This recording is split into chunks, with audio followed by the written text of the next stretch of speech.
Have you ever felt like you're carrying a weight no one else can see? A quiet ache that lingers in your chest, whispering that you don't belong, that you're not enough. That's where we find Sage, in a world where strength is everything she's learned to hide her scars. But sometimes the deepest wounds are the ones that lead us home. This is a story of heartbreak and healing, of a woman who thought she'd lost everything until she found something worth fighting for. A pack bound by loyalty, a love written in the stars, and a battle that will test them all. But before Sage can rise, she must face the shadows of her past and the fire that threatens to consume her future. Join us on a journey through a world where destiny calls, where courage is born from pain, and where love can light the way through even the darkest nights. This is Sage's story, and it's only just beginning. Chapter 1: The Weight of Loneliness. Some mornings the world feels heavier than it should. Not because of what's out there, but because of what's inside you. For Sage, this forest is her sanctuary, a place where she can breathe, where the weight of her loneliness doesn't feel quite so crushing. But even here, the ache follows her like a shadow she can't outrun. Sage is no stranger to loss. She was just a child when her parents died, in a tragic accident, leaving her to bounce between relatives who saw her as a burden rather than a blessing. No hugs, no bedtime stories, just a quiet expectation to stay invisible. And then came Ben, the man who made her feel seen for the first time in years. For 2 years, he was her wildfire, burning bright and fierce, promising a future she dared to dream of. But wildfires don't last. They leave ash in their wake, and Ben left Sage with a broken heart, walking away without a backward glance to be with someone else. Loneliness isn't just being alone. It's the feeling that no one truly sees you. For Sage, that feeling has been her constant companion. She writes in her journal, because paper doesn't judge, doesn't leave. But even as she pours her heart onto the page, she wonders, will she ever feel whole again? Will she ever belong? Loneliness, like Sage's, is something many of us know too well. It's not just about missing someone, it's about missing a piece of yourself. When Ben left, he took more than Sage's trust. He took her sense of worth.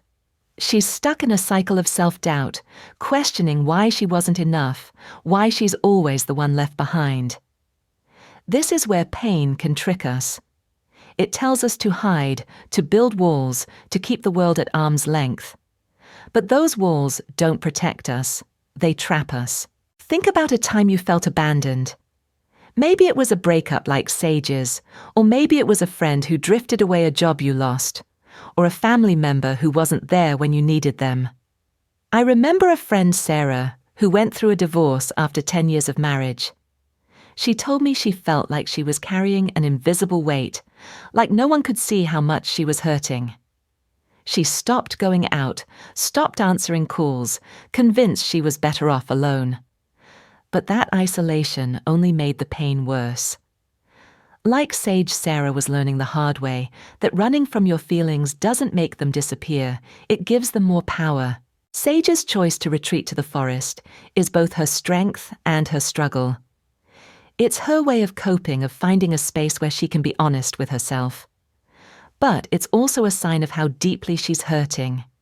She's not just mourning Ben, she's mourning the family.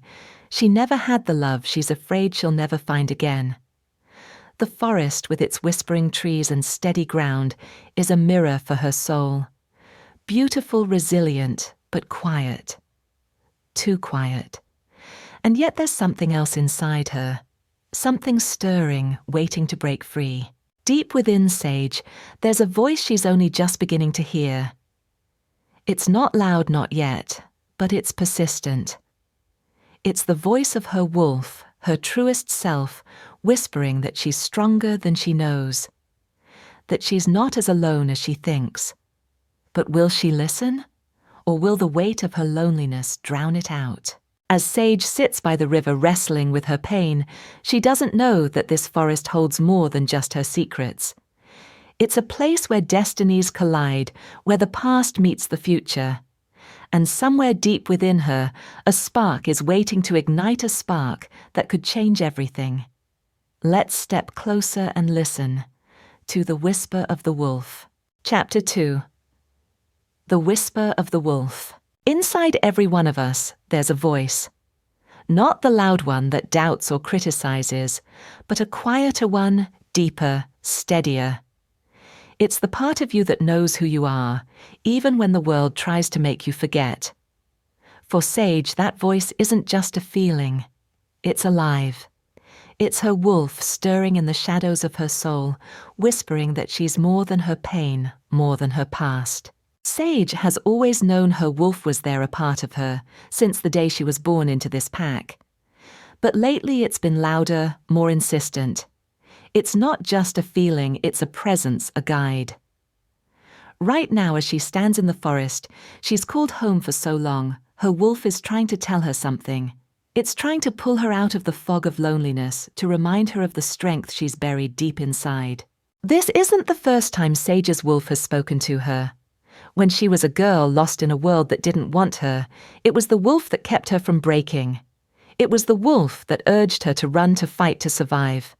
But now, after Ben's betrayal, Sage has been ignoring that voice, letting her pain drown it out. Today, though, something's different. The wolf isn't just whispering, it's calling her to listen, to trust herself again. Sage's wolf is more than a supernatural gift. It's a symbol of her intuition, her inner strength. It's the part of her that knows she's capable of more, even when her heart tells her she's not enough. This connection is what makes her a shifter, but it's also what makes her human. We all have a wolf inside us, a gut instinct, a spark of resilience that kicks in when we need it most. For Sage, learning to hear her wolf means learning to trust herself again, to believe she can heal and grow stronger. Think about a moment when you just knew something was right or wrong, even if you couldn't explain why. Maybe it was a job offer that felt off, or a friend who needed you before they even asked. I think of my cousin Jake, who was about to drop out of college, because he felt like a failure. One night he went for a walk and had this gut feeling, call it his wolf, that told him to keep going, to try one more semester. That instinct led him to a professor who changed his life. Like Sage, Jake had to learn to listen to that inner voice, to let it guide him through the dark. The wolf's presence in Sage's life is a lifeline, but it's also a challenge. It's asking her to step out of her comfort zone, to face the pain she's been running from. Right now, she's standing at a crossroads. She can keep hiding in her journal in the forest, or she can take a chance on herself. The wolf knows she's ready, but Sage isn't so sure. And that's the beauty of this moment. It's not about being fearless. It's about being brave enough to listen, even when you're scared. Sometimes the hardest thing is trusting yourself. But your inner voice, your wolf, is there for a reason. It's not about having all the answers. It's about taking one step forward, even when the path isn't clear. For Sage, that step is the beginning of something new. And the lesson, listen to your heart. It knows the way, even when your mind doubts. As Sage leaves the clearing, her wolf's whisper still echoing in her mind, she doesn't realize she's not alone in this forest. Beyond the trees, a man watches over his pack, with a heavy heart carrying burdens of his own. His name is Noah, and his story is about to intertwine with hers in ways neither of them can predict. Let's follow the path to meet the alpha who leads with strength and searches for something more. Chapter 3. Noah the Alpha's Burden. Leadership isn't just about strength or power, it's about carrying the hopes and fears of those who look to you. For Noah, the alpha of this pack, every step he takes is for his people. He's their protector, their guide, the one who holds the world steady when it threatens to crumble. But even the strongest shoulders can grow weary, and even the bravest heart can ache for something more. Noah has been alpha for years, leading his pack through rogue attacks, harsh winters, and the weight of tradition. He's the kind of man who notices everything, a child's laughter, an elder's heavy basket, the tension in a scout's report. Today, as he walks through the village, he's surrounded by his pack, his family. But deep inside, there's a quiet void, a longing he rarely speaks of. Noah believes in fate, in the promise of a fated mate who will stand beside him, not just as a partner, but as his equal. And yet the years pass, and that promise remains just out of reach. Noah wasn't born to be alpha, he was forged into one. His father's death left him with a legacy to uphold and a pack to protect. He's never faltered, never let the weight of his role show. But the stone in his pocket, a gift from his father, is a reminder of what he's lost and what he still hopes to find. His wolf stirs within him, restless whispering that his mate is out there, that he'll know her when he sees her. But waiting is its own kind of burden, and Noah wonders if fate will ever answer his call. Noah's burden is the paradox of leadership. You must be strong for others, even when you're breaking inside. As alpha, he's responsible for every life in the pack, every decision that shapes their future. But that responsibility comes at a cost. He sacrifices his own desires, his own vulnerabilities, to be the rock his people need. His longing for a fated mate isn't just about love. It's about finding someone who sees the man beneath the title, someone who can share the weight he carries. This tension between duty and desire is what makes Noah so human, even as his wolf's instincts pull him towards something greater. Noah's story reminds me of a friend Marcus who runs a small family business in Chicago. He took over after his dad passed away, and suddenly he was responsible for keeping the shop afloat, paying employees, and supporting his mom. Everyone saw him as the guy who had it all together, always calm, always in control. But late one night over coffee, he admitted how lonely it felt, how he wished he had someone to lean on, someone who understood the pressure. Like Noah, Marcus was carrying a burden bigger than himself, and it made him wonder if he'd ever find balance. We all know someone like that. Or maybe we've been that person putting others first, while quietly yearning for connection. Noah's strength lies in his selflessness, but it's also his greatest challenge. His wolf knows what he needs: a mate, a partner, but his human heart hesitates, afraid to hope too much. The pack is his family, but it's not the same as the bond he craves. As he walks through the village, smiling and helping, he's hiding a truth even an alpha can feel alone. This moment in his story is about the quiet courage it takes to keep going, to lead with love, even when your own heart is heavy. And somewhere deep inside, his wolf is waiting for the moment when everything changes. Leadership doesn't mean you have to carry everything alone. Noah's story teaches us that strength isn't about hiding your needs. It's about trusting that the right person, the right moment will come. Your burdens don't define you, they shape you. And the lesson: keep faith in what's meant for you, even when the path feels long. Your heart knows what it's searching for. As Noah stands on the edge of his world, his wolf's whisper growing stronger, he doesn't know that fate is already weaving its threads. Across the village, a woman is watching her own heart, as steady as the river Sage calls home. Her name is Joan, and she's about to become the spark that pulls Sage and Noah closer together. Let's step into her world and meet the heart of the pack. Chapter 4, Joan, the Heart of the Pack. As the day gives way to dusk, Noah takes a rare moment to simply watch. The pack's village, his home pulses with life. The clatter of pots from open kitchens, the low murmur of conversation, the crackle of a fire. It's a scene that fills your heart with warmth, but for Noah, it's a fragile peace he's sworn to protect. That peace has been tested lately. Rogue shifters, outcasts who reject the pack's ways, have been prowling the borders. Their raids are small, but growing bolder, and Noah knows every choice he makes could tip the balance between safety and chaos. It's the kind of burden that keeps an alpha awake long after the stars come out. We've waited long enough, Noah. These rogues won't stop unless we hit them hard, show them we're not afraid. Or we could talk to them, find out what they want. Fighting might just make things worse. Peace is what I want, Leah. But if they strike again, we can't just stand by. The pack deserves to feel safe. This is what it means to be alpha, not just leading with strength, but wrestling with decisions no one else can make. Noah has to hear every side, weigh every risk, and carry the outcome whatever it may be. Noah: we'll strengthen the borders, more patrols, more eyes, but I'll send a small team to talk to them too.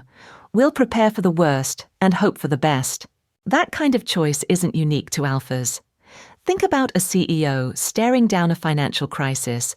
Do they cut jobs to save the company, or risk it all to keep everyone on board? Or picture a parent deciding whether to let their kid chase a dream that might not pan out. These are the moments that test us, where the right answer isn't clear, but you have to choose anyway. Alone, Noah turns to the one person he can't ask for advice. His father taught him what it means to lead, but he never warned him about the quiet doubts that creep in when no one's watching. Noah: did you ever doubt Dad? Did this ever get easier? You know that stone's not much for conversation. Noah: better than talking to the walls, I suppose. Joan: you made the right call today, Noah. The pack sees it. They trust you. I hope you're right. Some days I wonder if I'm enough for them. You are, and you don't have to carry it all by yourself. We're here, I'm here. Leadership isn't about being unbreakable. It's about listening, caring, and finding the courage to keep going, even when you're not sure. Noah's strength isn't just in his resolve, but in his heart. The lesson here: the best leaders don't just carry the load, they let others help lighten it. With Joan by his side, Noah feels a little steadier, a little less alone. Her quiet strength has a way of holding things together, not just for him, but for everyone. And that's a story worth telling. Let's step into the next chapter, where we meet Joan, the heart of the pack. Chapter 5: The Pack's Traditions. Every community has its heartbeat, a moment when everyone comes together, not just to celebrate, but to remember who they are. For this pack, that moment is the Festival of the First Moon, a tradition stretching back generations.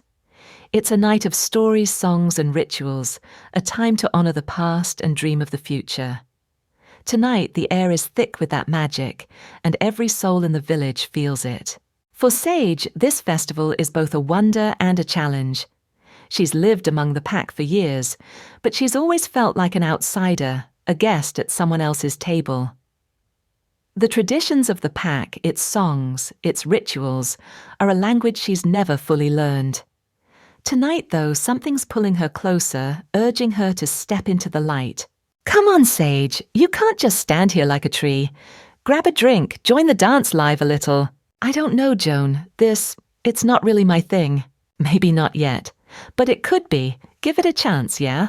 Traditions like the Festival of the First Moon aren't just about celebration, they're about belonging.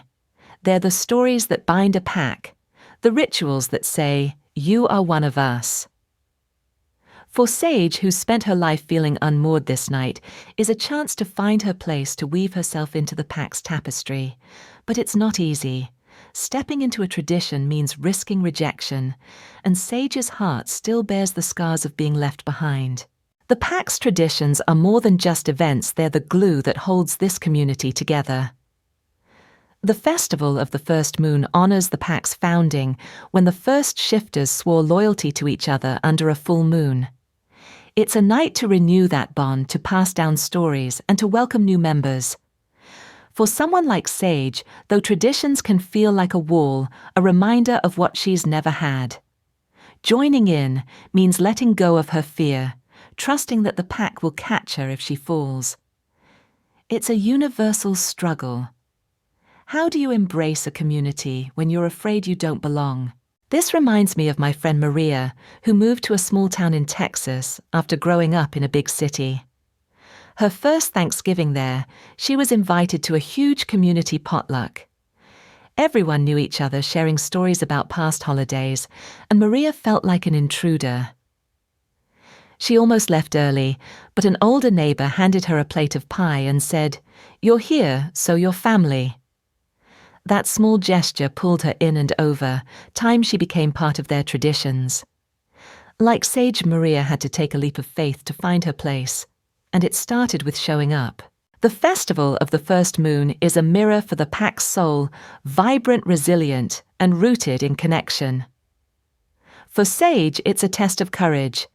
She's not just joining a dance or sharing a meal, she's claiming a piece of the pack's story. Joan's nudge, the warmth of the crowd, the glow of the bonfire, they're all invitations to belong. But traditions aren't just about the present, they're about the past too. And Sage's past, with its losses and betrayals, makes this step feel like walking on a tightrope. Tonight, though, she's starting to see that the pack's heart might have room for her. As Sage stands in the glow of the bonfire, she's not just watching, she's becoming part of something bigger. Traditions aren't about perfection, they're about showing up, about choosing to be part of the story. The lesson here, belonging starts with a single step, a willingness to join the circle, even when you're scared. Sage is taking that step tonight, and it's lighting a spark she didn't know she had. Under the stars, with the pack's songs rising around her, Sage is finding her footing. But the past has a way of lingering, and for Sage, it wears the face of a man she once loved. As the festival fades into the night, a shadow from her heart is about to step into the light. Let's turn the page and face the shadow of Ben. Chapter 6, The Shadow of Ben. The past has a way of creeping back when you least expect it, like a shadow you thought you'd outrun. For Sage, that shadow has a name, Ben. He was her first love, her wildfire, the man who made her believe in forever until he walked away. Tonight, as the pack celebrates under the stars, Ben's return stirs a storm in her heart, one she's not sure she's ready to face. Ben was everything to Sage 2 years ago.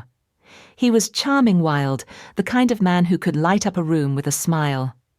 For a girl who'd grown up feeling invisible, his attention was like sunlight after a long winter.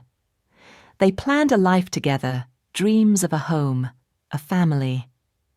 But one day, without warning, he told her he'd found someone else, and left her standing in the rain, her world shattered. Now, seeing him here, Sage feels that old wound reopen raw and aching. Ben's return isn't just a surprise, it's a test. Sage has been rebuilding herself step by step, finding her place in the pack. But seeing him brings back every doubt she's fought to bury. Was she not enough? Why did he leave? Could she ever trust again? These questions swirl in her mind, threatening to pull her back into the darkness she's worked so hard to escape. The shadow of a past love can linger long after the relationship ends. For Sage, Ben represents more than just a breakup. He's a symbol of her deepest fears: abandonment, unworthiness, the belief that she'll always be left behind. His return forces her to confront those fears, to decide whether she'll let the past define her or fight for the future she's starting to see. It's a struggle we all face at some point. How do you move forward when the person who hurt you steps back into your life? For Sage, this moment is about choosing herself even when it hurts. This hits close to home for a lot of us. I think of my friend Emily, who ran into her ex at a college reunion. They dated for 3 years, and when he left her for someone else, she spent months questioning her worth. At the reunion, seeing him brought it all back. The pain, the what-ifs. But Emily did something brave. She smiled, said hello, and walked away, choosing to focus on the life she'd built since. Like Sage, she had to face her past to realize how far she'd come. It wasn't easy, but it was freeing. We've all had moments where an old wound reopens, and it's what we do next that shapes who we become. Ben's presence at the festival is a turning point for Sage. It's not just about him, it's about her. His return challenges her to look at the woman she's becoming, not the girl she was when he left.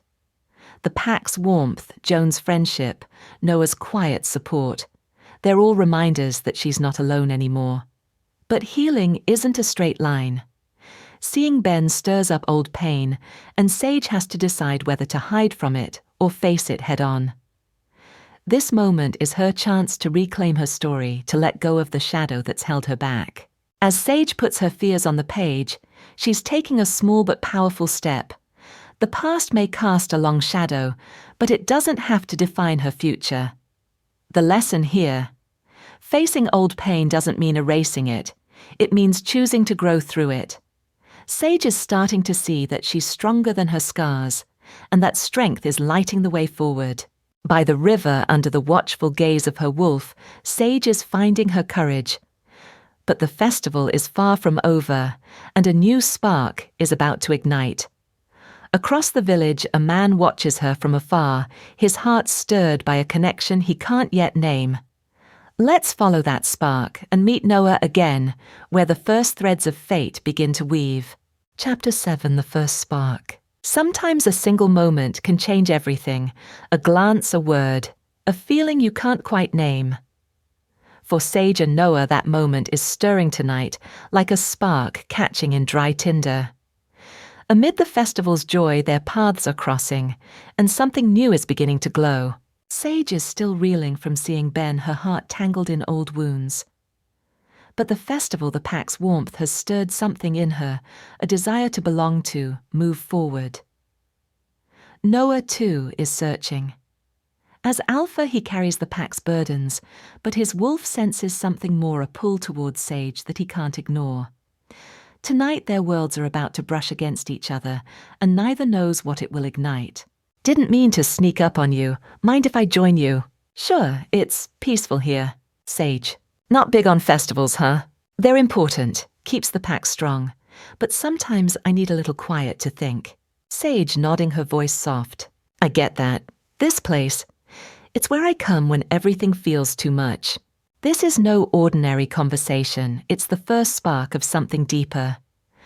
Noah sees Sage's strength, her quiet resilience, even if she doesn't. And Sage, for the first time in a long time, feels seen, not as a broken girl, but as someone who matters.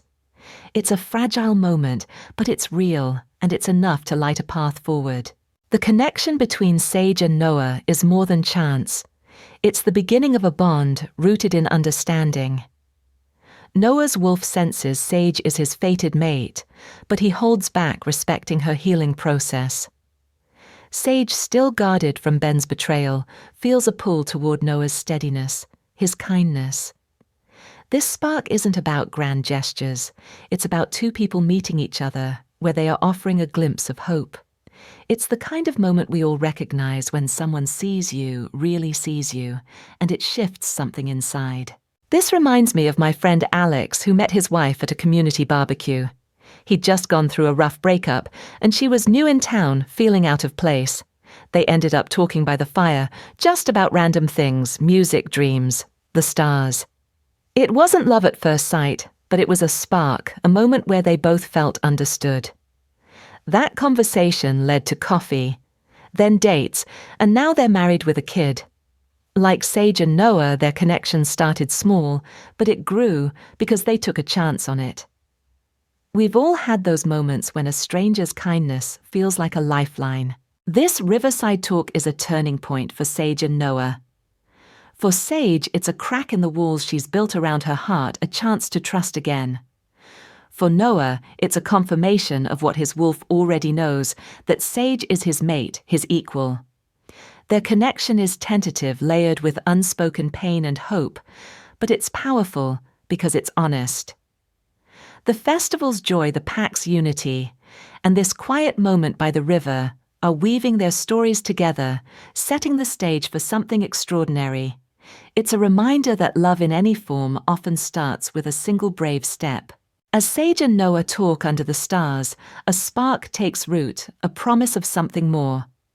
It's not love yet, but it's possibility, and that's enough for now. The lesson here: sometimes the smallest moments, a kind word, a shared glance can light the way to a new beginning. Trust those sparks. They might just lead you home.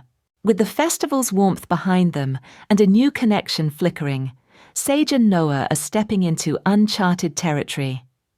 But not everyone sees their spark as a blessing. In the shadows of the village, a woman watches her heart burning with envy. Let's meet Lyra and uncover the storm she's about to unleash. Chapter 8: Lyra's Envy. Sometimes a single moment can change everything, a glance, a word, a feeling you can't quite name. For Sage and Noah, that moment is stirring tonight like a spark catching in dry tinder. Amid the festival's joy, their paths are crossing, and something new is beginning to glow. Sage is still reeling from seeing Ben, her heart tangled in old wounds. But the festival, the pack's warmth, has stirred something in her, a desire to belong to move forward. Noah, too, is searching. As alpha, he carries the pack's burdens. But his wolf senses something more, a pull towards Sage that he can't ignore. Tonight, their worlds are about to brush against each other, and neither knows what it will ignite. Didn't mean to sneak up on you. Mind if I join you? Sure, it's peaceful here. Sage, not big on festivals, huh? They're important, keeps the pack strong. But sometimes I need a little quiet to think.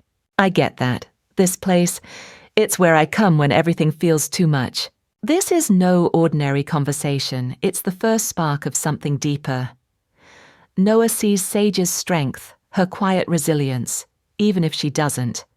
And Sage, for the first time in a long time, feels seen not as a broken girl, but as someone who matters. It's a fragile moment, but it's real, and it's enough to light a path forward. The connection between Sage and Noah is more than chance. It's the beginning of a bond rooted in understanding. Noah's wolf senses Sage is his fated mate, but he holds back, respecting her healing process. Sage, still guarded from Ben's betrayal, feels a pull toward Noah's steadiness, his kindness. This spark isn't about grand gestures. It's about two people meeting each other, where they are offering a glimpse of hope. It's the kind of moment we all recognize when someone sees you, really sees you, and it shifts something inside. This reminds me of my friend Alex, who met his wife at a community barbecue. He'd just gone through a rough breakup, and she was new in town, feeling out of place. They ended up talking by the fire, just about random things, music, dreams, the stars. It wasn't love at first sight, but it was a spark, a moment where they both felt understood. That conversation led to coffee, then dates, and now they're married with a kid. Like Sage and Noah, their connection started small, but it grew because they took a chance on it. We've all had those moments when a stranger's kindness feels like a lifeline. This riverside talk is a turning point for Sage and Noah. For Sage, it's a crack in the walls she's built around her heart, a chance to trust again.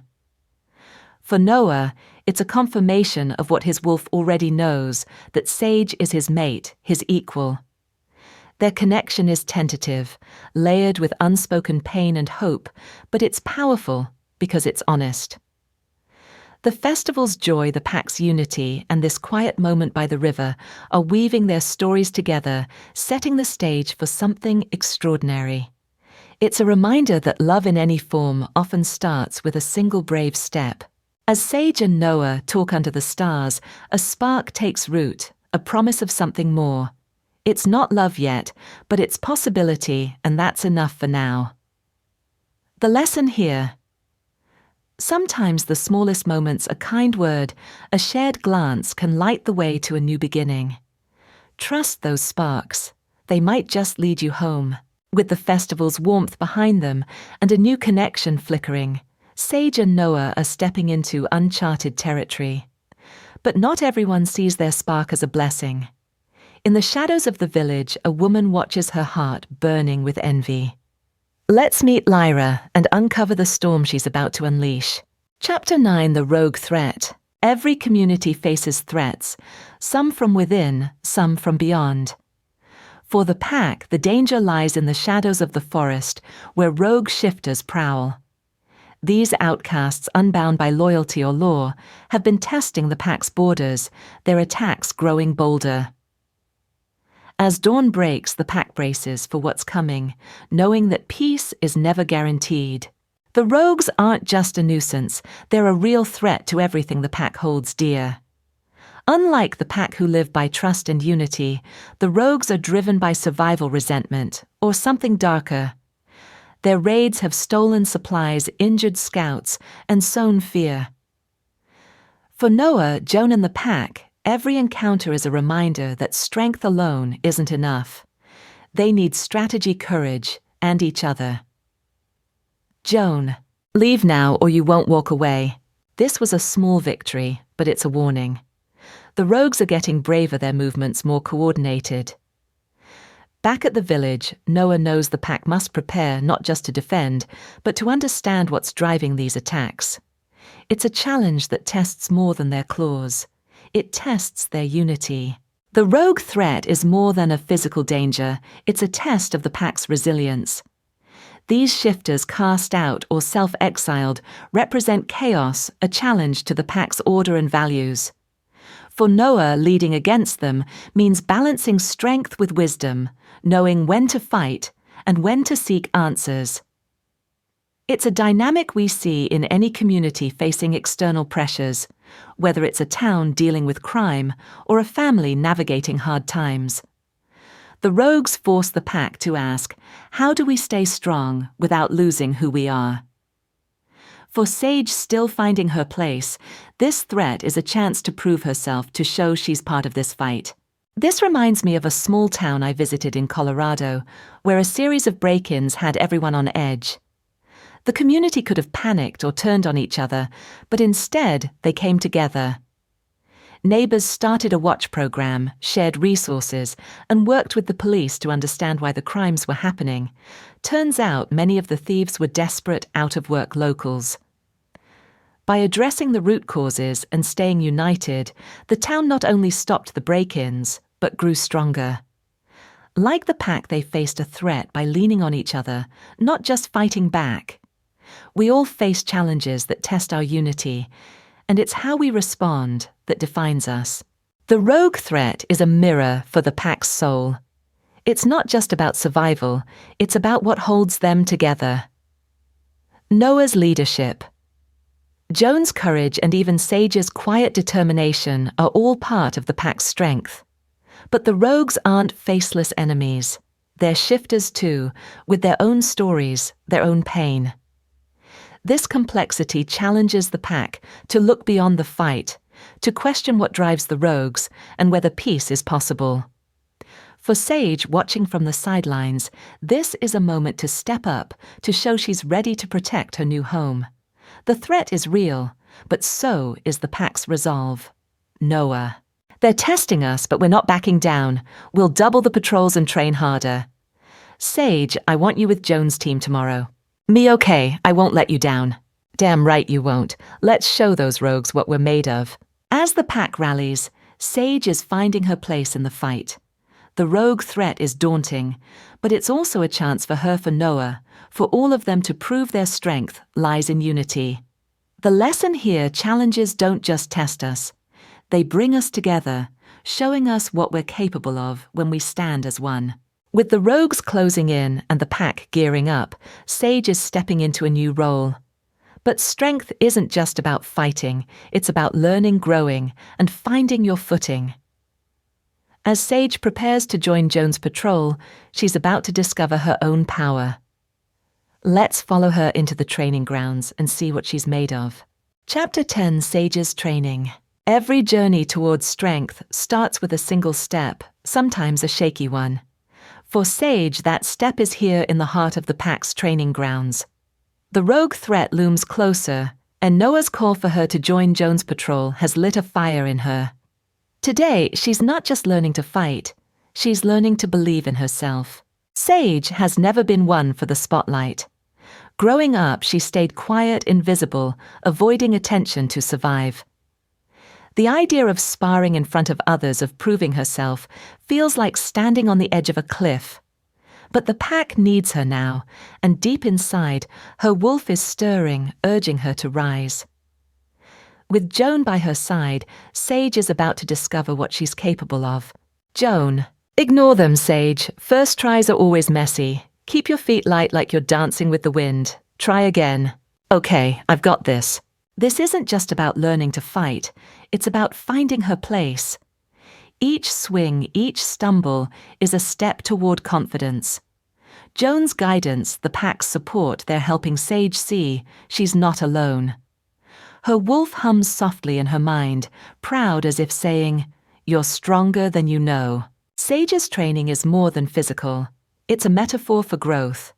The pack relies on every member to protect their home, and training builds not just skill, but trust. For Sage, this is a chance to rewrite her story, to move from self-doubt to self-belief. It's a universal experience. Learning something new, whether it's a sport, a job, or a craft, pushes us to face our fears and discover our potential. Sage's journey reminds us that growth happens in the trying, not just the succeeding. This takes me back to my cousin Mia, who joined a community soccer team after years of avoiding sports. She was terrified of looking foolish. She'd never kicked a ball before. Her first practice was rough. She tripped, missed shots, and felt like quitting. But her coach, much like Joan, kept her going, saying, "It's not about being perfect, it's about showing up." By the end of the season, Mia scored her first goal, and the team's cheers meant more than the point. Like Sage, she learned that stepping into something new, even when it's scary, builds not just skill, but belonging. Sage's training is a turning point.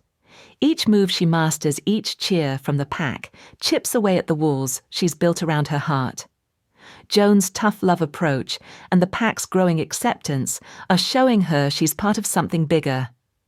Her wolf, always a quiet presence, is louder now, guiding her instincts, reminding her she's not the broken girl Ben left behind. This moment is about more than fighting rogues. It's about fighting for herself, for the life she's starting to claim. The pack is watching, and so is Noah, seeing a spark in Sage that's only beginning to shine. "Lila, you were great out there, Sage. Can you show me that dodge tomorrow?" "Sure, Lila, we'll practice together." "Told you, Sage. You're a natural. Keep this up, and those rogues won't know what hit 'em." As Sage steps off the training grounds, she's not just stronger, she's starting to believe in her strength. The pack's trust, Joan's faith, and her wolf's guidance are lighting a path forward. The lesson here, growth isn't about being fearless. It's about trying, stumbling, and getting back up. Every step Sage takes is proof she's ready to fight for her pack and for herself. With her dagger in hand and courage in her heart, Sage is finding her footing. But as she grows, whispers of doubt echo in the pack's halls. The elders, keepers of tradition, are watching, and their approval is far from certain. Let's step into their chamber and face the weight of their judgment. Chapter 11: The Elders' Doubts. In every community there are voices that carry the weight of history, keepers of the past who shape the future. For the pack, those voices belong to the elders. They are the guardians of tradition, the ones who ensure the pack's strength endures. But tonight, in this candlelit chamber, their doubts are stirring. And at the heart of their concern is Sage, a woman they see as an outsider, yet one Noah believes belongs by his side. "Noah, your leadership is unquestioned, but this attachment to Sage raises concerns. She has no bloodline, no standing. The alpha's mate must strengthen the pack, not divide it. She's shown courage, yes, but courage alone isn't enough. Tradition demands stability. Can she bear the weight of such a role? Sage is stronger than you know. She's fought for this pack, stood with us against the rogues. Her worth isn't in her name, it's in her heart. This isn't just a meeting, it's a clash of old and new. The elders see Sage through the lens of tradition, a woman without lineage, untested in their eyes, unfit to stand beside an alpha. Noah sees her differently, a woman of resilience, loyalty, and untapped strength. For him, Sage is more than a potential mate. She's a symbol of what the pack could become, a future where heart matters more than heritage.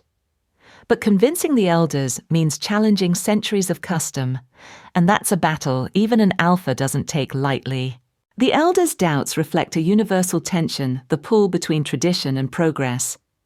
In the pack, tradition is the foundation, rules and rituals that have kept them strong for generations. But traditions can also become walls, shutting out those who don't fit the mold.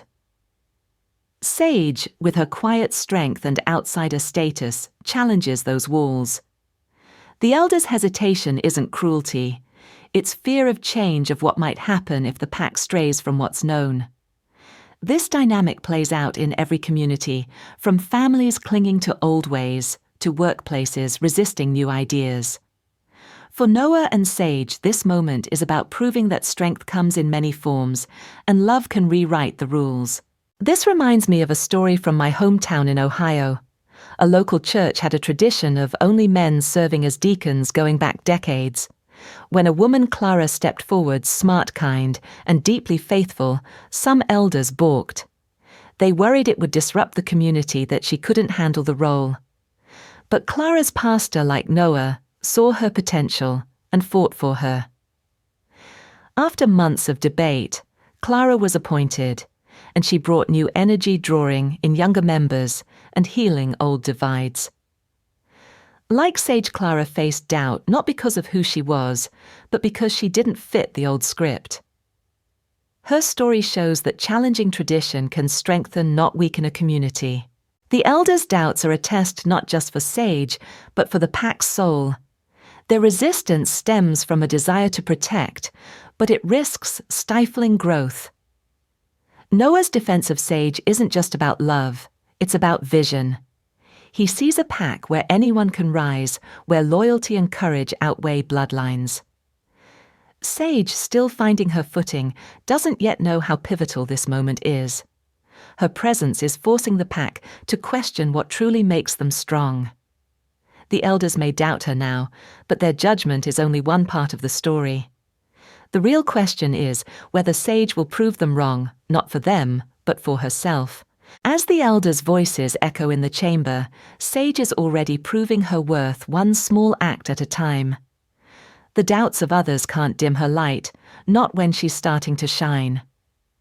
The lesson here: tradition is powerful, but so is change. When we honor both, we build something stronger. Sage's journey is just beginning, and the pack is about to see what she's truly capable of. While the elders weigh their doubts, another storm is brewing, one that cuts deeper than tradition. Across the village, a rift between brothers is growing, fueled by love loss and unspoken pain.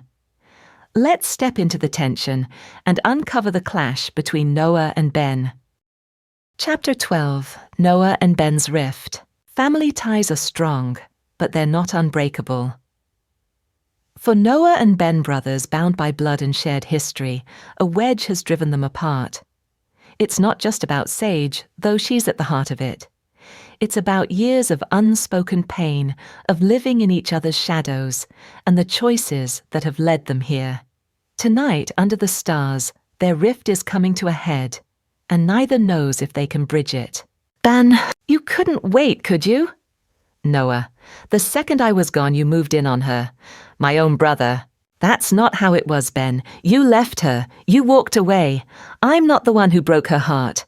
You think I wanted to. I left because I wasn't enough for her. I thought she'd be better off. But seeing you with her, it's like you've been waiting for me to fail. Noah, you think I wanted this to hurt you. You're my brother, Ben. But Sage, she's more than a choice. She's my mate. I can't ignore that, and I won't. This isn't just a fight over Sage. It's the unraveling of a bond stretched thin by years of misunderstanding. Ben, the younger brother, has always felt like he's chasing Noah's shadow, never quite measuring up to the alpha's strength. Noah, burdened by leadership, has tried to protect Ben, but his duty to the pack and his heart has widened the gap. Sage is the spark that's ignited this rift, but the roots run deeper, tangled in jealousy, guilt, and love. Ben, it's always been you, Noah, the pack's hero. I thought Sage was my chance to be something more. And now, even that's gone. Ben's words cut deep, not just for Noah, but for anyone who's ever felt overshadowed. This rift isn't about who's right or wrong. It's about two brothers struggling to see each other clearly. Noah wants to lead with love, but Ben's pain is a reminder that even the best intentions can wound. Noah and Ben's rift is a story of sibling rivalry, but it's also a universal tale of comparison and misunderstanding. Ben's jealousy stems from feeling less than Noah, a belief rooted in years of being the second son. Noah, meanwhile, is torn between his love for his brother and his undeniable bond with Sage. This dynamic is common in families where love and competition often coexist. The rift isn't just personal, it threatens the pack's unity as division at the top ripples outward. For Sage caught in the middle, this conflict is a reminder that her choices affect more than just her heart. This hits home for me thinking about two brothers I know, Mike and Tom, from my old neighborhood in Seattle. Mike, the older one, was always the star captain of the football team, top of his class. Tom, quieter and artsy, felt like he could never compete. When Tom started dating a girl Mike secretly liked, it exploded into a fight that kept them from speaking for a year. It wasn't just about the girl, it was about Tom feeling invisible next to Mike's shine. They only reconciled when Mike admitted he envied Tom's creativity, and Tom saw Mike's pressure to be perfect. Like Noah and Ben, they had to face their pain to find their way back. We've all seen or felt that tension when love gets tangled in comparison. Noah and Ben's rift is a crucible, testing their bond and their growth. Ben's anger is raw, but it's born from love for Sage, for the pack, for the brother he both admires and resents. Noah's restraint shows his strength, but it hides his own guilt for the distance between them. This moment is pivotal. Will they let jealousy tear them apart, or will they find a way to heal?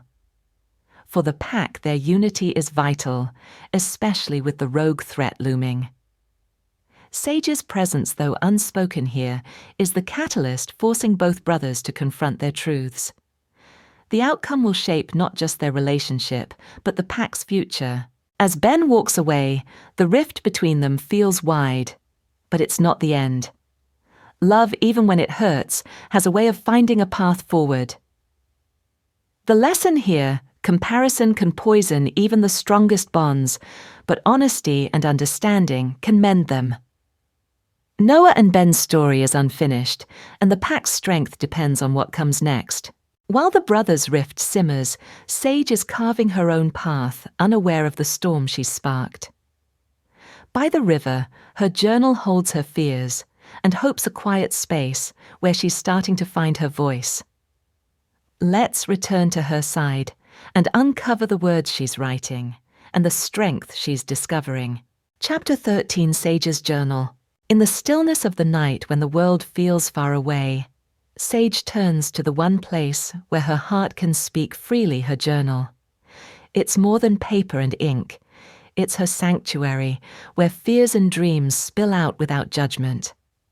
Tonight by the river, Sage is writing not just to cope, but to understand who she's becoming. Sage's journal has been her lifeline through heartbreak and loneliness. It held her together when Ben left, when she felt like no one else cared.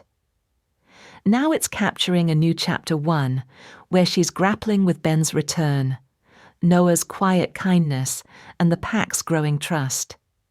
Each word is a step toward clarity, a way to untangle the knot of fear and hope in her heart. Her wolf hums softly in her mind, a steady presence urging her to keep writing, to keep searching. This journal isn't just a record of pain, it's a map of Sage's growth. Every entry, every smudged tear marks a moment she chose to keep going.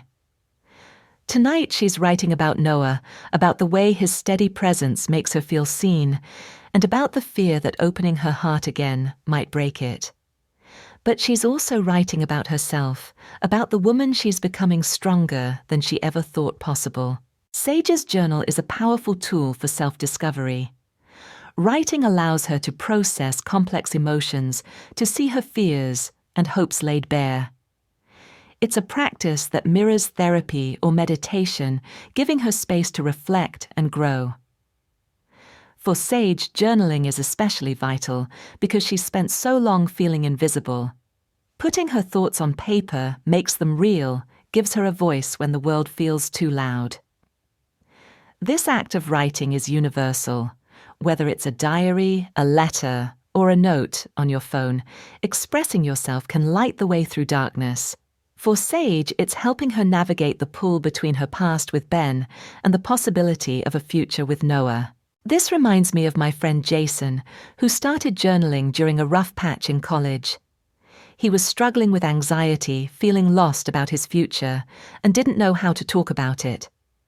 A counselor suggested he write down his thoughts every night, no matter how messy. At first it felt silly, but soon those pages became his safe space. He wrote about his fears, his dreams, even his crush on a classmate. Over time he saw patterns, things he could change, things he could let go. Like Sage, Jason found clarity in writing, and it helped him take brave steps, like asking that classmate out. Journaling gave him the courage to face himself, and that's what Sage is doing tonight. Sage's journal is a mirror for her soul, reflecting both her wounds and her strength. Writing about Ben forces her to confront the pain he left behind, but it also shows her how far she's come. Writing about Noah reveals her fear of vulnerability, but also her longing to trust again. Her wolf, ever present, is a guide in this process, nudging her towards self-belief.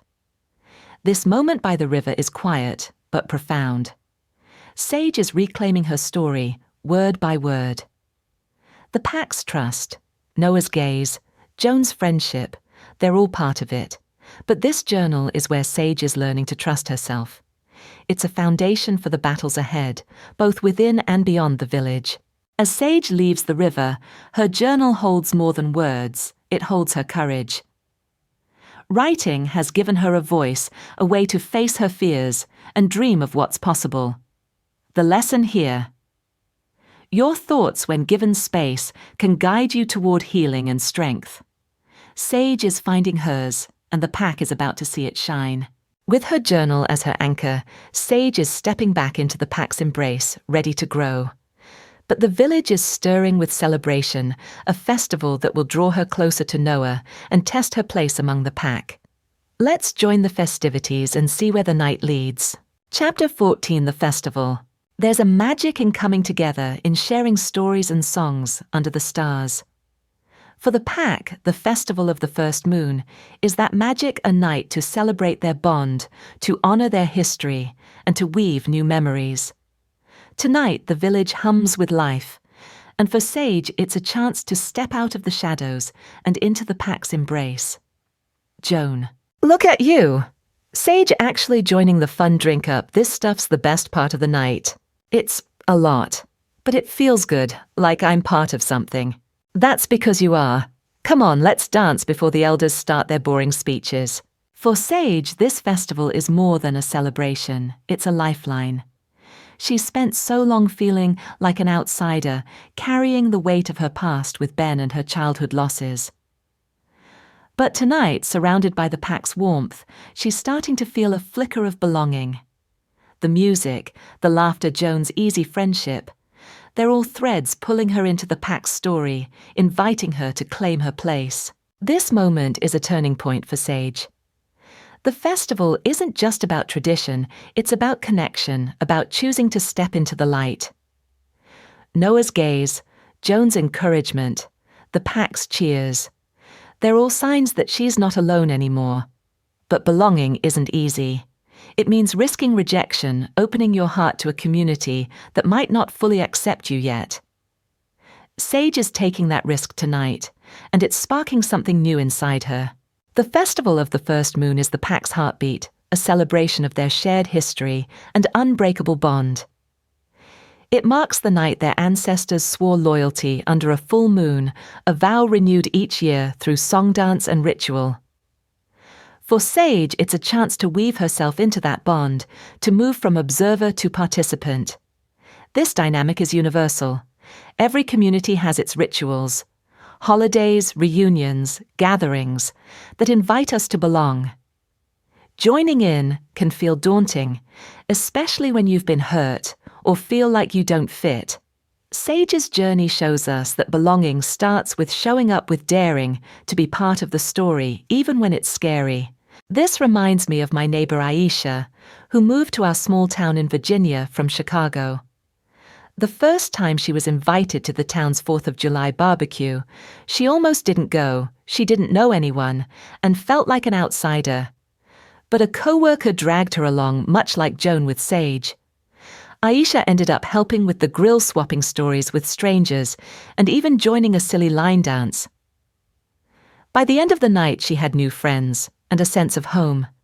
Like Sage, Aisha found that stepping into a community's traditions, even nervously, can open doors to belonging. We've all had moments where we hesitated at the edge of a crowd, but joining in changed everything. The festival is a mirror for Sage's growth. Each step she takes dancing with Joan, accepting the elders' token meeting. Noah's gaze is a step toward claiming her place in the pack. The pack's traditions, rooted in unity and resilience, are teaching her that belonging isn't about being perfect. It's about being present. Noah's quiet support and Joan's infectious energy are anchors, but it's Sage's courage that's driving her forward. Her wolf hums softly, a reminder of her inner strength, urging her to embrace this moment. The festival is lighting a spark in Sage, one that will burn brighter as challenges loom. But for now, it's enough to feel the pack's heartbeat and know she's part of it. You looked like you belonged out there, Sage. Thanks, Noah. I'm starting to feel like I do. As Sage stands by the fire pendant in hand, she's not just at a festival, she's finding her home. The pack's traditions have wrapped her in their embrace, showing her she's stronger than her doubts. The lesson here, belonging isn't given, it's built one brave moment at a time.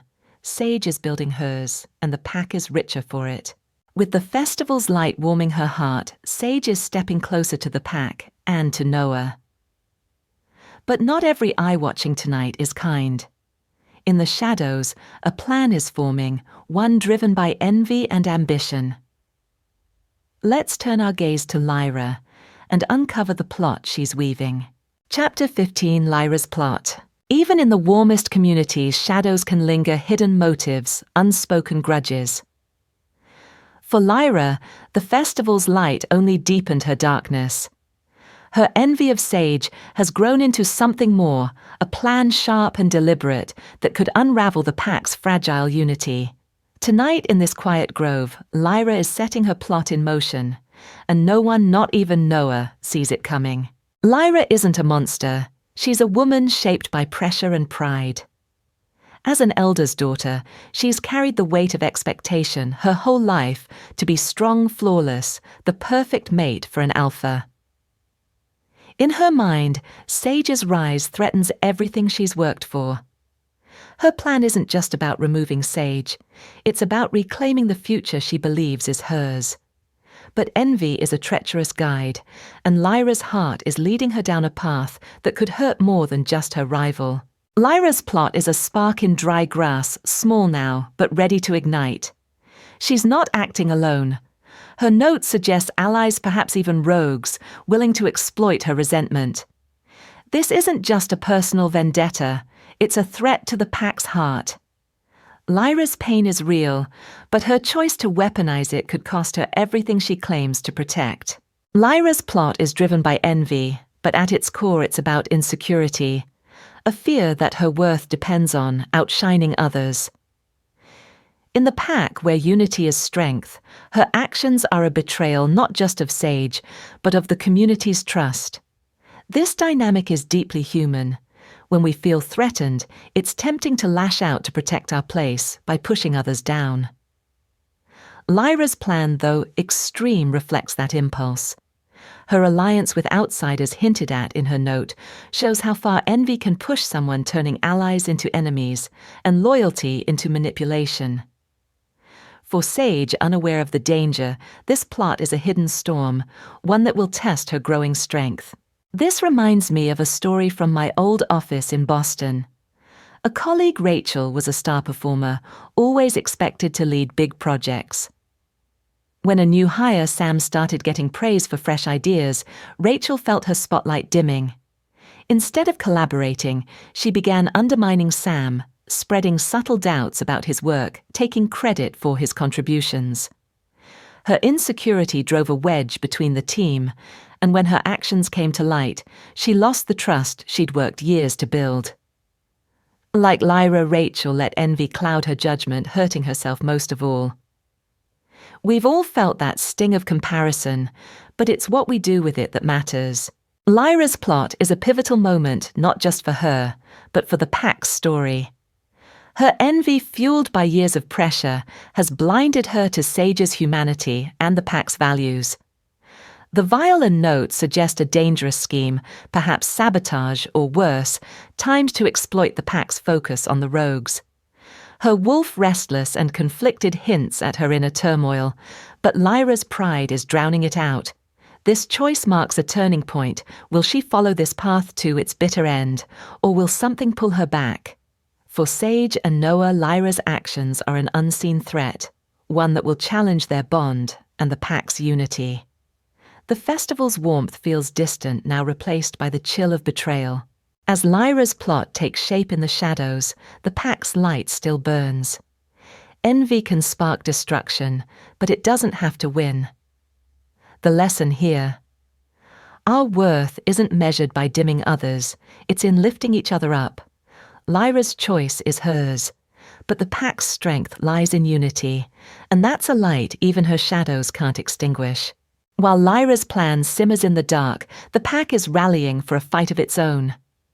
The rogues are closing in, and Sage is stepping up, ready to prove her place. Let's join her on the battlefield and see her strength in action. Chapter 16, The Battle at the Border. When danger presses close, a community's true strength shines or crumbles. For the pack, that moment is now. The rogue shifters, emboldened by recent raids, have struck again, targeting the northern border.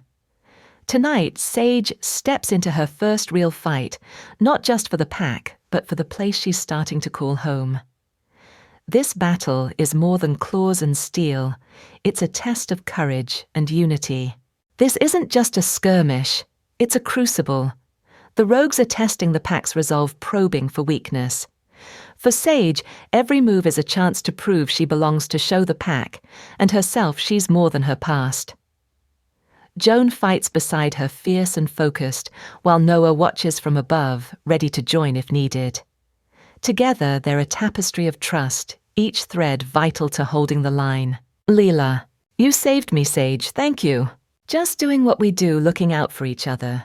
That's the spirit. You are a force out there, Sage. Told you you're one of us. This victory, small but hard won, is a turning point. Sage didn't just fight. She protected, proving her heart belongs to the pack. The rogues may return, but tonight the pack stands stronger, their trust in each other, and in Sage deepened by the fire of battle. The battle at the border is more than a clash. It's a symbol of the pack's unity and Sage's growth. The rogues represent chaos, a threat to the pack's way of life, but they also highlight what makes the pack resilient, their bond. For Sage, this fight is a rite of passage, showing she's not just an outsider anymore, but a protector. This dynamic echoes in any community facing challenges, whether it's a neighborhood standing against hardship or a team tackling a crisis. Sage's courage, Joan's leadership, and Noah's trust weave a stronger pack, proving that strength lies in standing together, not alone. This reminds me of a volunteer group I joined in New Orleans after a hurricane hit. Our neighborhood was battered homes, flooded streets, blocked.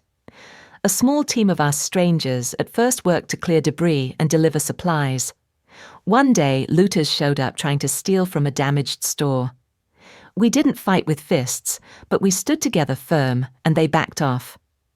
I'll never forget how one woman, a quiet teacher named Lena, stepped forward to protect a kid caught in the chaos. Like Sage, Lena found her strength in that moment, and our group grew tighter because of it. Challenges like that show what you're made of and who's got your back. The battle at the border is a defining moment for Sage and the pack. Her instinct to protect Lila wasn't just training, it was heart, the kind of loyalty the pack lives by. Joan's fierce guidance and Noah's quiet pride reinforce Sage's place, showing her she's earning their trust.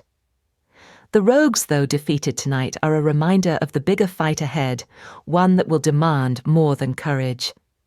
Sage's wolf alive in her actions is proof she's embracing her strength, but the pack's unity is the real victory. This moment sets the stage for tougher trials, where trust will be their greatest weapon. Noah, you did good out there, Sage. The pack's lucky to have you. I just wanted to do my part. It means a lot. As Sage steps back into the village, she carries more than battle scars, she carries pride. The pack's trust, earned in the heat of fight, is lighting her path. The lesson here, strength isn't just in winning, it's in standing up together for what matters. Sage is finding hers, and the pack is stronger for it. With the border secure and Sage's courage shining, the pack breathes a little easier. But one heart remains heavy. Noah, standing by her side, is wrestling with his own truth, a truth he's ready to share. Let's step closer and hear his confession. Chapter 17, Noah's Confession. Sometimes the hardest truths are the ones we keep from ourselves, truths about what we want, who we love. For Noah, the alpha who carries the pack's burdens, one truth has been growing louder, impossible to ignore. Tonight, by the fire's glow, he's ready to give it a voice, to share a confession that could change everything. And Joan, his truest friend, is the one he trusts to hear it. Noah, Joan, there's something I need to say. It's about Sage. I think she's my mate. No, I know she is. My wolf's been telling me for a while, but I didn't want to believe it, not with everything she's been through. About time you admitted it, Noah. I've seen the way you look at her like she's the only one in the room. So what's stopping you?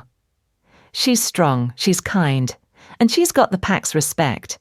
It's not that simple. She's still healing from Ben. I don't want to push her to make things harder. And the elders, they're already doubting her. If I act on this, it could tear the pack apart. Joan, Noah, you can't lead with half your heart.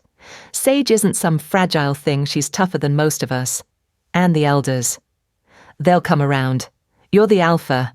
Trust your instincts. They've never let you down before. This confession is a turning point for Noah. Admitting Sage is his fated mate isn't just about love. It's about embracing a truth that challenges his role as alpha. He's spent years putting the pack first, burying his own desires, but his wolf's certainty and Joan's blunt wisdom are pushing him to face his heart. For Sage, unaware of his words, this moment is a distant spark, one that will soon light her path. Noah's confession is more than a declaration, it's a leap of faith. In the pack, a fated mate is a sacred bond, a connection guided by instinct and destiny. But Noah's hesitation shows his humanity. He fears hurting Sage, disrupting her healing, and stirring conflict with the elders. This struggle is universal, balancing love with responsibility, risking vulnerability when the stakes are high. Noah's confession to Joan, rather than Sage, is a safe first step, a way to test the truth before acting on it. It's a reminder that opening your heart even to a friend takes courage, and that courage can pave the way for something beautiful.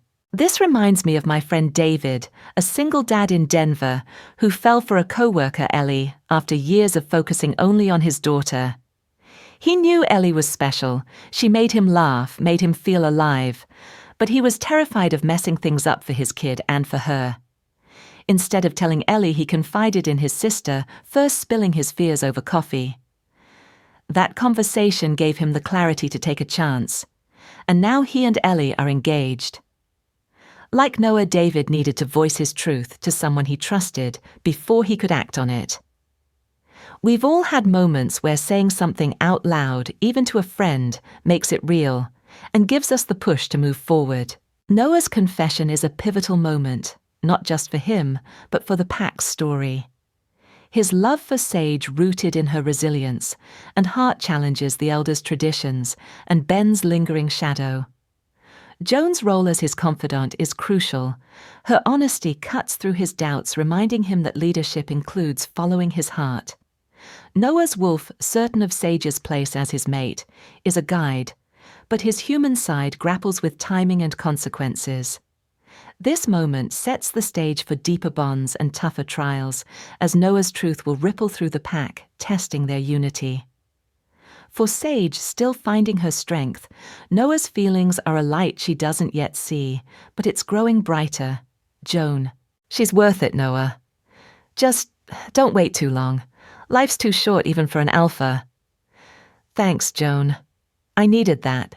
As Noah steps into the night, his confession has set his heart free, even if the path ahead is uncertain. Sharing his truth with Joan has given him strength, a reminder that vulnerability is its own kind of courage. The lesson here: speaking your heart even in a whisper can light the way to love and change. Noah's ready to take that step, and the pack's story is about to shift. With Noah's truth spoken, the pack's heartbeat grows stronger. But danger is never far away. The rogues are planning their next move, and Sage is about to face a test that will push her to her limits. Let's join her at the border and witness her fire. Chapter 18, The Fire Trap. Sometimes danger strikes when you least expect it, turning a quiet moment into a fight for survival. For Sage, this twilight walk was meant to clear her mind, to process the pack's trust, and Noah's growing presence in her heart. But the forest holds a trap tonight, one set with malice, and Sage is about to face a fire that threatens more than her life. Sage. Lyra, what are you doing out here? You don't belong here, Sage. You never have. I'm just fixing that. Lyra. Goodbye, Sage. No one will miss you. This isn't just a fire, it's Lyra's trap, born of envy and desperation. Her plan to eliminate Sage to secure her place beside Noah has ignited a literal blaze, one that could destroy not just Sage, but the pack's fragile unity. For Sage, this moment is a test of survival, forcing her to draw on every ounce of courage she's built. Her wolf is alive now, guiding her instincts, but the flames are relentless, and time is running out. This trap is Lyra's doing, but it's also Sage's crucible. The fire isn't just a physical threat, it's a mirror of her inner battles. The fear of being unwanted, the pain of Ben's betrayal, the doubt that she's enough. Each step she takes through the smoke is a defiance of those fears, a testament to the strength she's finding in the pack and in herself. Lyra's fire trap is a dramatic escalation of her envy, but it's also a universal story of how fear and insecurity can drive us to harm others. By targeting Sage, Lyra hopes to reclaim her perceived place, but her actions betray the pack's core value, unity. For Sage, surviving this trap means trusting her instincts and her wolf, leaning on the resilience she's built through training and the pack's support. This scenario reflects real-life moments where we face sudden crises, whether physical or emotional, and must find the strength to push through. Sage's fight is a reminder that our deepest challenges often reveal our truest selves. This reminds me of a story from my friend Carla, who lived in a small California town hit by wildfires a few years back. One night, flames swept toward her neighborhood, and she had to evacuate alone her family away. Trapped by blocked roads and choking smoke, she felt panic rising, but she remembered her dad's advice. Stay calm, keep moving. She navigated back roads, helping a stranded neighbor along the way, and made it to safety. Like Sage, Carla faced a literal fire that tested her courage, and she found strength she didn't know she had. We've all faced moments where life throws a trap, maybe not flames, but fear, and pushing through shows us who we are. The fire trap is a pivotal moment, exposing Lyra's betrayal and Sage's resilience. Lyra's plot, driven by envy, risks not just Sage's life, but the pack's trust, showing how one person's pain can ripple outward. Sage's struggle, guided by her wolf and fueled by her growing bond with the pack, proves she's no longer the outsider she once felt. Her leap through the flames is a metaphor for her journey, facing fear head-on, trusting herself to survive. Noah and Joan, unaware of the trap, are part of the strength she draws on their faith in her a quiet anchor. This moment will change the pack's story, exposing shadows and forging new bonds in the heat of crisis. As Sage clings to Joan, the fire's heat fading behind them, she's not just surviving, she's proving her strength. Lyra's trap failed to break her, and Joan's loyalty lights a path to safety. The lesson here, courage isn't facing danger alone. It's trusting those who stand with you. Sage is finding that trust, and it's burning brighter than any flame. Transition to next chapter. Narrator. Voiceover, seamless and curious. With the fire at their backs and Sage safe in Joan's arms, a new chapter begins. But the trap's embers still smolder, and Lyra's betrayal is only the start. As the pack rallies, one woman's loyalty will shine through. Let's follow Joan and uncover her rescue. Chapter 19, Joan's Rescue. In the heart of danger, true loyalty shines brightest. For Sage, trapped in a fire set by Lyra's envy, survival seems out of reach. But Joan, fierce unwavering Joan, has other plans. Tonight, her friendship is a lifeline, a reminder that no one in the pack is ever truly alone. This is the story of a rescue, not just of a life, but of a bond that will shape the pack's future. Joan. Sage, hang on, I've got you. We're getting out of here. Joan's rescue isn't just instinct, it's love, the kind that doesn't hesitate. She sensed something was wrong, her wolf's intuition pulling her to the forest where Sage wandered alone. Now with fire at their heels, Joan is fighting not just for Sage's life, but for the pack's heart. Sage, barely conscious, clings to her friend, her wolf whispering, faintly urging her to hold on. This moment is a testament to their bond, forged in quiet riverside talks, and training ground laughs, now tested in the heat of crisis. Joan. Stay with me, Sage. You're safe now. I'm not letting you go. Joan, you came for me. Always will. That's what pack does. This rescue is more than survival. It's a turning point.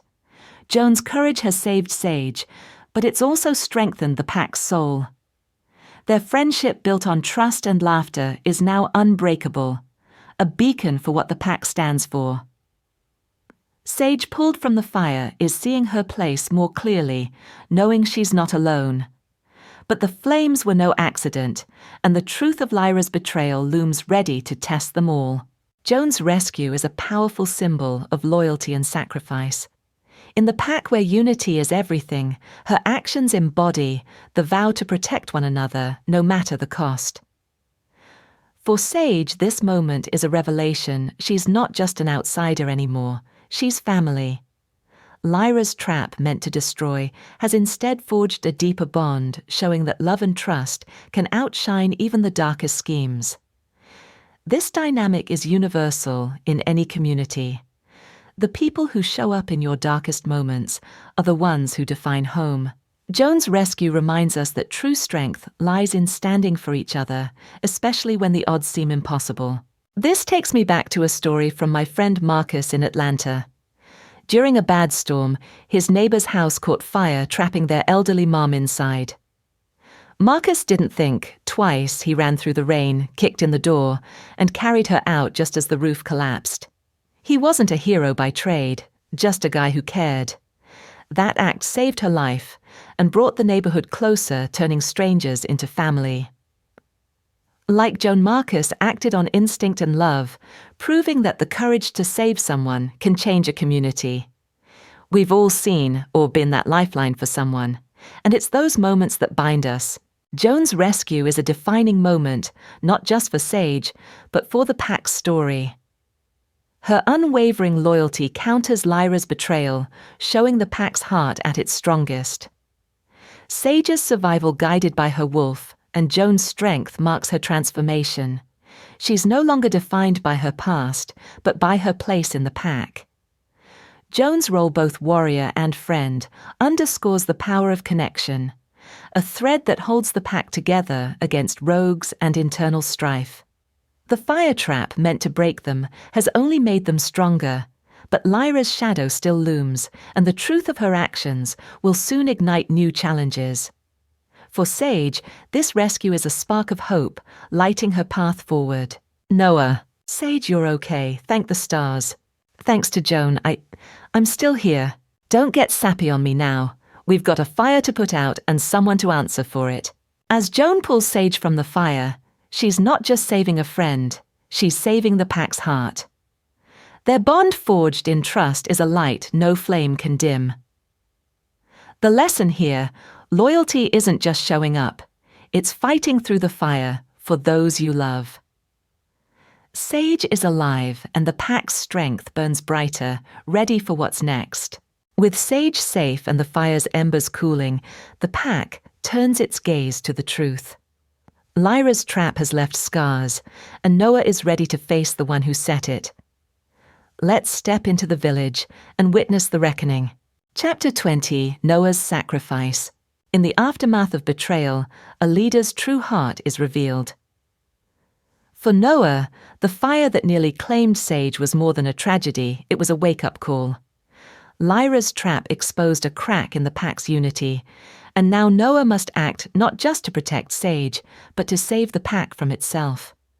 Tonight, his sacrifice will show what it means to lead with love, even when it costs everything. Noah. Lyra's actions weren't just against Sage, they were against us all. She betrayed our trust, our bond. As Alpha, I take responsibility for not seeing it sooner. I've asked the elders to judge her, but I'm also asking you, our pack, to stand with me. Sage belongs here. She's fought for us, bled for us. I won't let fear or tradition tear us apart.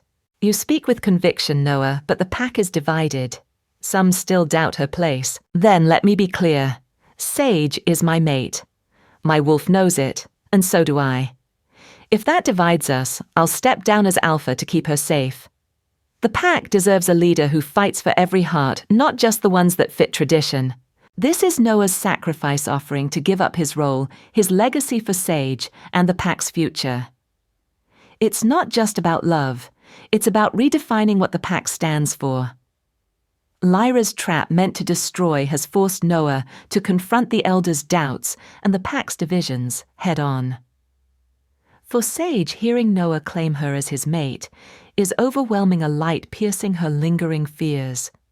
This moment is a test of trust, not just for them, but for every soul in the room. Noah's sacrifice is a powerful act of leadership and love. By risking his position as Alpha, he's challenging the pack to evolve to value heart over hierarchy. His confession that Sage is his fated mate is both personal and political, a declaration that her worth transcends tradition. This dynamic is universal. True leadership often means putting others first, even at great personal cost. Noah's choice mirrors moments in any community where someone stands up for what's right, knowing it might cost them everything. For Sage, this sacrifice is a turning point, showing her she's not just accepted, but cherished, while the pack must decide if they'll follow Noah's vision. This reminds me of a principal I knew in a small Texas school, Ms. Carter. When budget cuts threatened to end the art program, she fought for it, knowing it was vital for kids like Jamal, a shy student who found his voice through painting. The school board resisted, saying sports were more traditional. Ms. Carter risked her job, threatening to resign if the program was cut. Her stand rallied parents and students, saving the program and inspiring the community. Like Noah, she sacrificed her security for what she believed in, showing that leadership is about courage and care. We've all seen or been inspired by someone who risked it all for others. Noah's sacrifice is a defining moment, reshaping the pack's story. His willingness to step down challenges the elders' rigid traditions, forcing them to see Sage's strength and the pack's need for unity. Lyra's betrayal, though devastating, has sparked this reckoning, exposing the cost of division. Noah's love for Sage, rooted in her resilience. And Hart is a beacon for the pack's future, but it's his leadership, selfless bold, that sets the tone. Sage, hearing his words, feels her place solidify, her wolf humming with pride. Joan's quiet support and the pack's murmurs hint at a shift, but Lyra's fate and the rogue threat loom testing whether this sacrifice will hold. This moment is a spark igniting change and hope. Sage, I never asked for this, but I'm here. I'll fight for this pack for all of you because you're my family now. Noah's shown me that. Let me show you too. As Noah lays his heart bare, his sacrifice lights a path for the pack. Sage's courage, Joan's loyalty, and Noah's love are weaving a stronger bond, one that no fire can burn. The lesson here: true leadership isn't about power, it's about giving everything for those you protect. Noah's stand is a beacon, and the pack is starting to follow. With Noah's sacrifice echoing in the chamber, the pack stands at a crossroads. But one woman's betrayal still burns, and Lyra's actions demand justice. Let's step into the courtyard and face her downfall. Chapter 21, Sage's Strength. Strength isn't just in the swing of a blade or the roar of a wolf. It's in the quiet moments when you choose to stand tall, even after the world tries to break you. For Sage, the fire trap was a crucible, but she emerged stronger, her heart forged anew.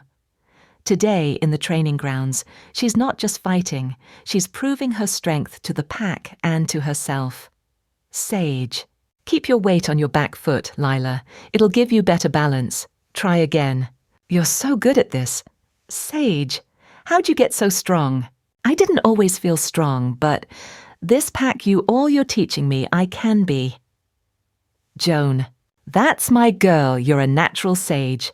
Keep this up and the rogues won't stand a chance. Sage's strength is blooming rooted in the pack's trust and her own resilience. The fire meant to destroy her only burned away her doubts. Joan's rescue, Noah's sacrifice, the pack's growing faith they've all shown her she belongs. Now as she trains with Lila, she's not just honing her skills, she's claiming her place, proving she's ready to protect her new family. Her wolf, once a faint whisper, is a steady hum, now guiding her every move. Sage's strength is more than physical, it's emotional, spiritual, a testament to her growth. The pack's training grounds are a stage for her transformation, where each strike and dodge reflects her journey from self-doubt to self-belief. This moment is about more than fighting rogues. It's about fighting for her worth, for the home she's found. In any community, strength comes from showing up, from learning and growing alongside others. Sage's story mirrors our own struggles to find confidence to rise after falling and to trust that we're enough. Her training is a universal reminder that strength is built step by step with the support of those who believe in us. This reminds me of my friend Tara, who joined a running club in Portland after a tough divorce left her feeling lost. She'd never been athletic, and her first runs were clumsy, exhausting. But the group like Sage's pack cheered her on. A coach much like Joan taught her form, and a teammate like Lila asked for her tips as she improved. By her first 5K race, Tara wasn't just faster, she was stronger inside and out, carrying the team's support with every step. Like Sage, Tara found her strength through community, proving that growth comes from trying even when it's hard. We've all had moments where a group's faith helped us discover our own power. Sage's strength is a beacon in this moment, illuminating her transformation and the pack's evolving heart. Her sparring with Lila isn't just practice, it's mentorship, a sign she's giving back to the pack that's lifted her up. Joan's pride and Noah's quiet admiration reinforce her place, while her wolf's steady presence shows her inner growth. The fire trap, Lyra's betrayal, and the rogue threat have all tested her, but Sage is rising her strength a counterpoint to the pack's challenges. This moment sets the stage for greater trials, where her courage will be vital. The pack is watching, and Sage is no longer in the shadows. She's shining, ready to face what's next. Noah. You're incredible out there, Sage. The pack sees it, I see it. Thanks, Noah. I'm starting to see it too. As Sage stands tall in the training grounds, her strength is a light for the pack. Each strike, each smile, is proof she's found her place, her power. The lesson here: strength grows when you lean on others and believe in yourself. Sage is ready to shine, and the pack is stronger for it. With Sage's strength blazing, the pack's heart beats stronger. But the fire's embers hide a darker truth. Lyra's betrayal must be faced. As the pack gathers, a reckoning looms, one that will test their unity. Let's step into the courtyard and witness Lyra's downfall. Chapter 22: The Mate Bond. Every community faces moments of reckoning when betrayal must be faced and justice served. For the pack, Lyra's fire trap was a wound, a betrayal that nearly cost Sage her life and shook their trust. Today in the courtyard, Lyra stands to answer for her actions, and the pack must decide what comes next. This is the story of a downfall, not just Lyra's, but of the shadows that threaten any family, and the light that rises to meet them. Lyra: "You're all fools if you think she belongs here. Sage is a nobody, a weak link. I did what I had to protect our pack. Our legacy. You didn't protect us, Lyra. You broke us. Your fire endangered everyone, not just Sage. The pack is our strength, and you turned against it. I'm not here to take anything from you, Lyra. I'm here to build, to fight for this pack. You could have done that too, but you chose this." Elder Miriam: "Lyra, your actions have severed your bond with us. You are no longer welcome in this pack. Leave by dusk or face our judgment." Lyra's downfall is a tragedy, not a triumph. Her envy, fueled by years of pressure to be perfect, led her to betray the pack she claimed to love. For Sage, this moment is bittersweet proof of her place, but a reminder of the cost of division. Noah's leadership, Joan's loyalty, and the pack's unity have held firm, but Lyra's exile leaves a scar, a warning of what happens when fear overtakes love. Lyra's downfall is a story of accountability and the consequences of betrayal. In the pack, trust is the foundation, and Lyra's actions setting the fire to harm Sage shattered that trust. Her exile isn't just punishment, it's a necessary step to protect the pack's unity. This dynamic is universal in any community betrayal, whether through deceit or sabotage erodes the bonds that hold us together.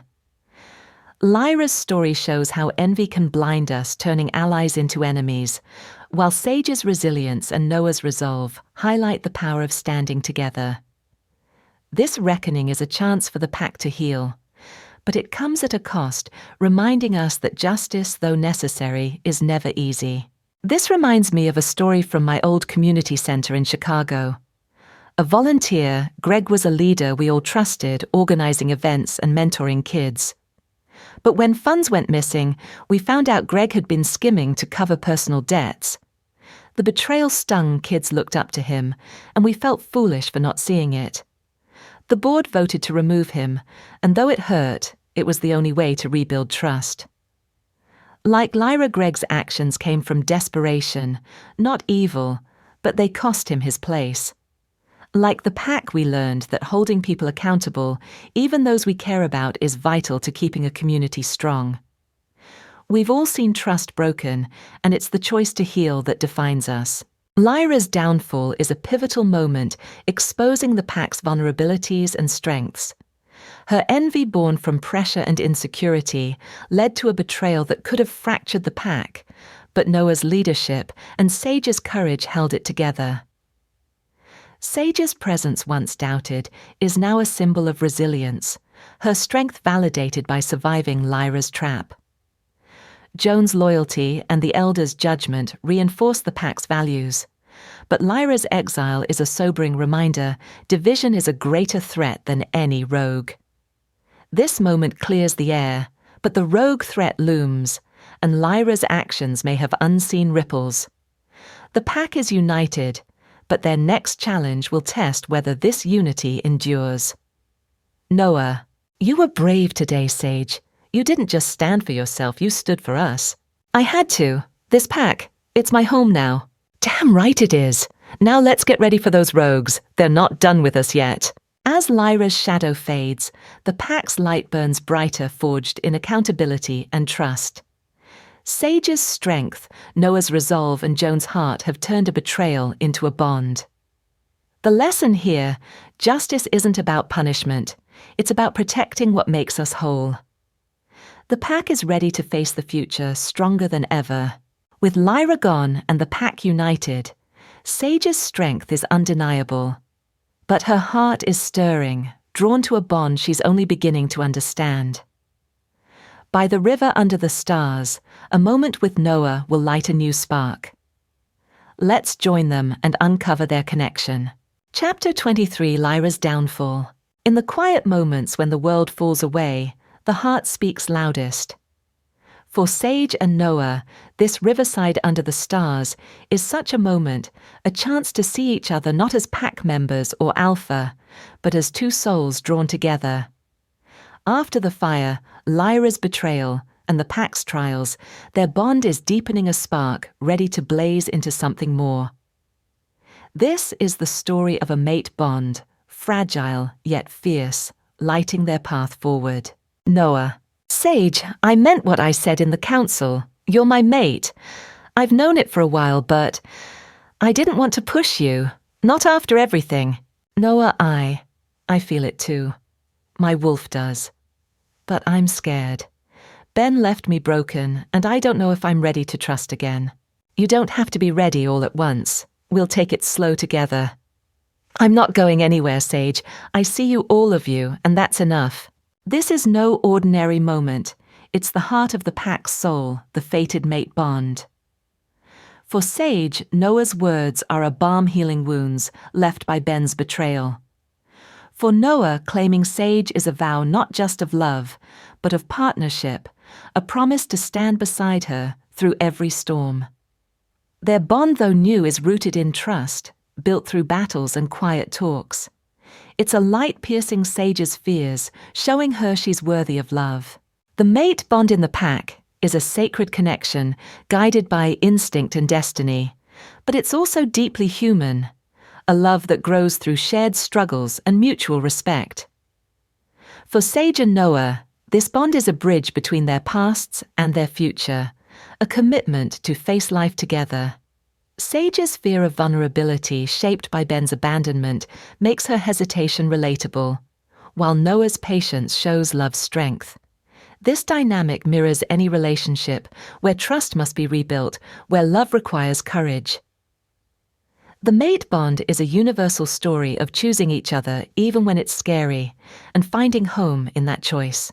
This reminds me of my friends Mia and Carlos, who met in a Seattle support group after tough breakups. Mia, like Sage, was very scarred by an ex who left without warning.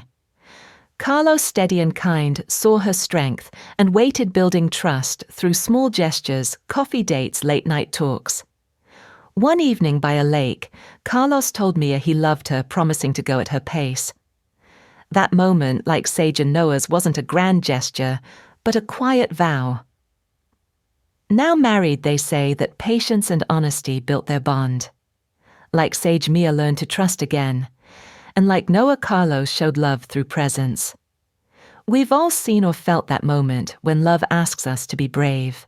The mate bond is a turning point, weaving Sage and Noah's stories into the pack's heart. Sage's vulnerability, admitting her fear, is her strength, showing she's ready to heal. Noah's confession, patient yet unwavering, cements his role not just as alpha, but as her equal.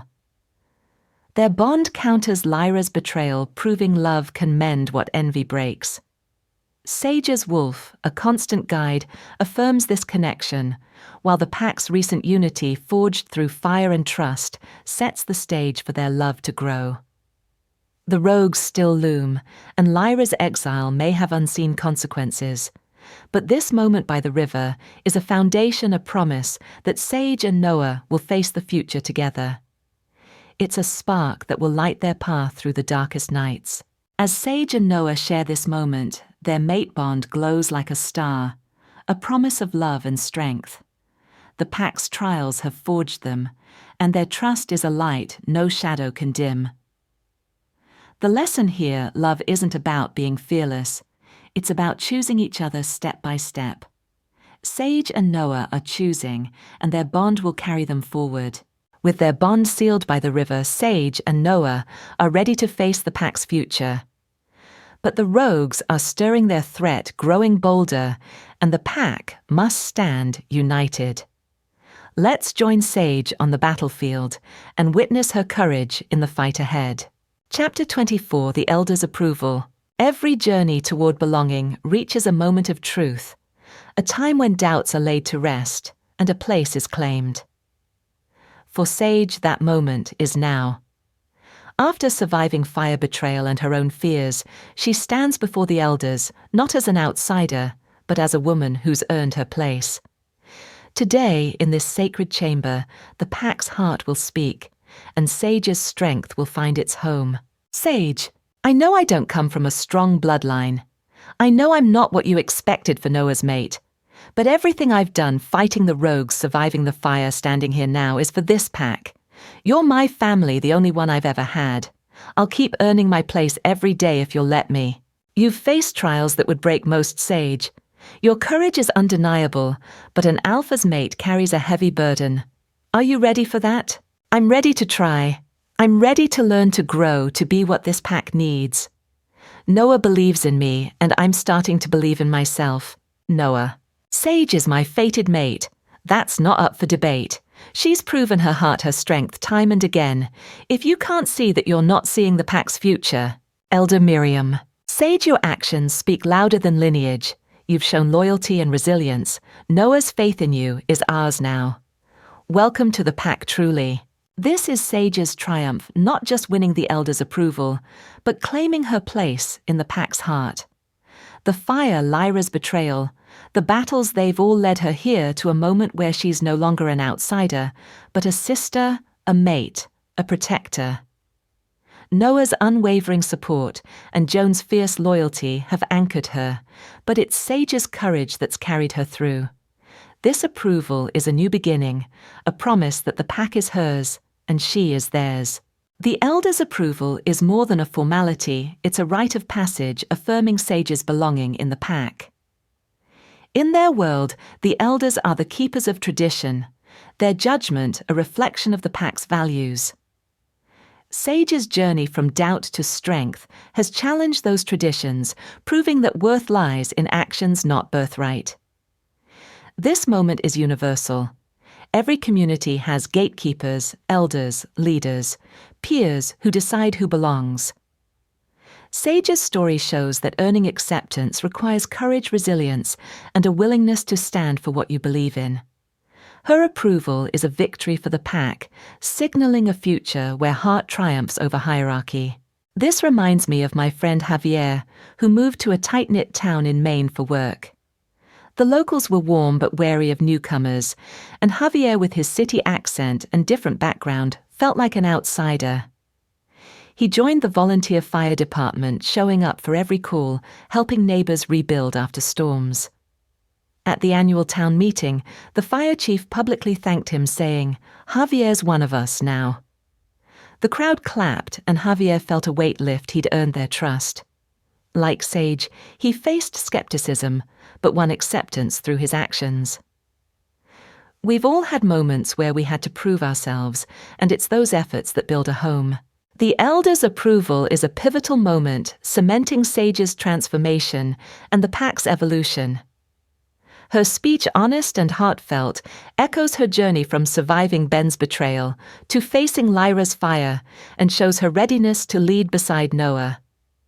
Noah's defense, bold yet respectful, challenges the elders to see the pack's future, while Joan's quiet presence reinforces their unity. The pack's acceptance, built through battles and trust, is a counterpoint to Lyra's downfall, proving that loyalty strengthens where envy destroys. The rogue threat still looms, and Lyra's exile may have stirred new dangers. But this moment is a foundation, a testament to Sage's strength and the pack's heart. It sets the stage for greater challenges where their unity will be tested. Joan, look at you, Sage pack hero and all. Told you you're one of us. I'm getting there, Joan. Thanks for believing in me. We all do. This is just the beginning. As Sage stands with Noah and Joan, the elders' approval is more than a verdict, it's a homecoming.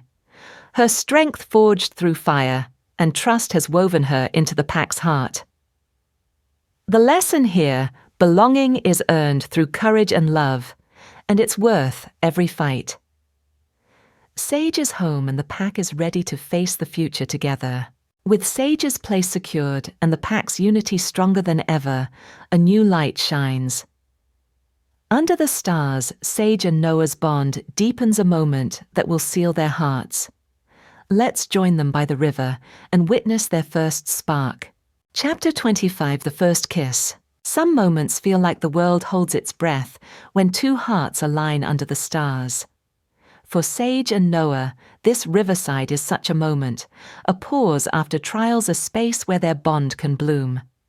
The pack's approval, the fire's scars, Lyra's betrayal, they've all led here to a first kiss that's more than a gesture. It's a promise, a spark that will light their path forward. Noah, Sage, you've been through so much, and yet you're still here stronger than ever. I meant what I said, you're my mate. I want you by my side always if you'll have me. Noah, I've been scared to let anyone in again. But with you it feels different. My wolf knows it, and so do I. I'm ready to try.